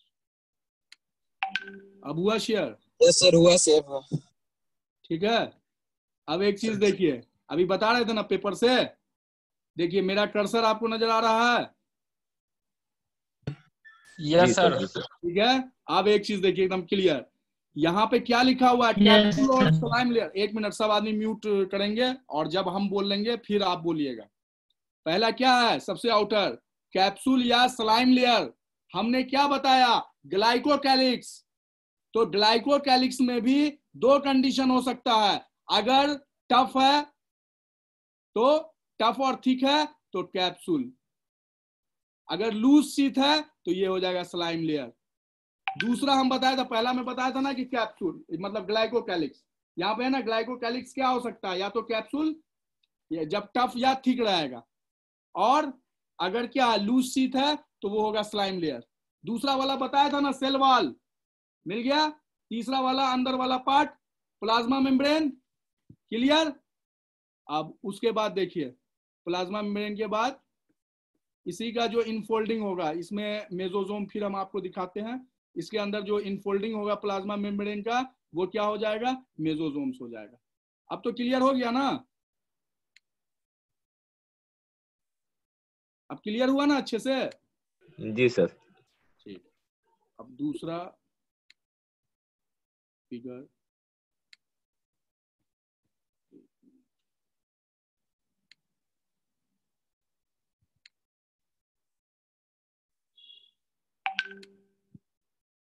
अब क्लियर हो गया?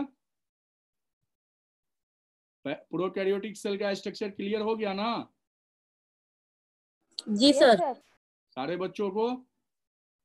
Yes sir.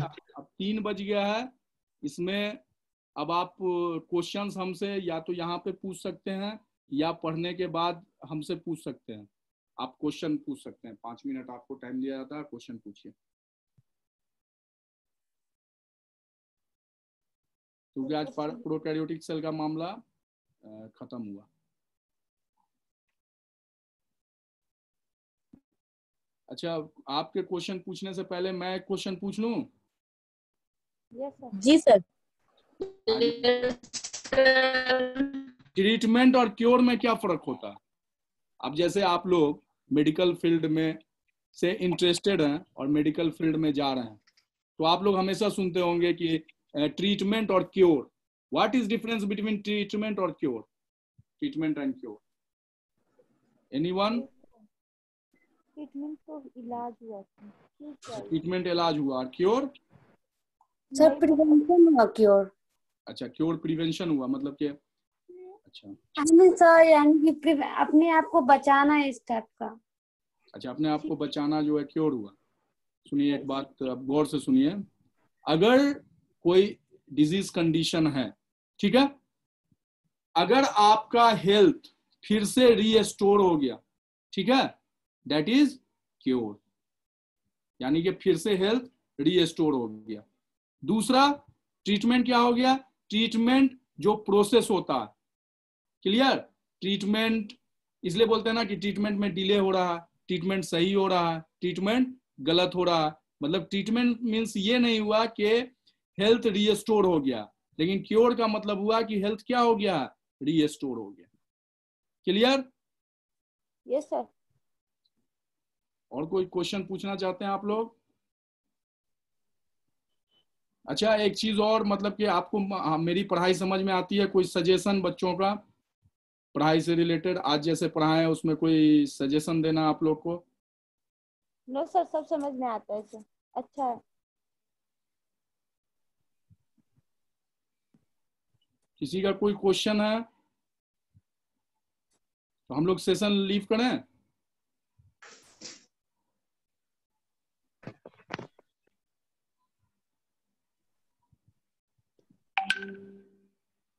जी सर।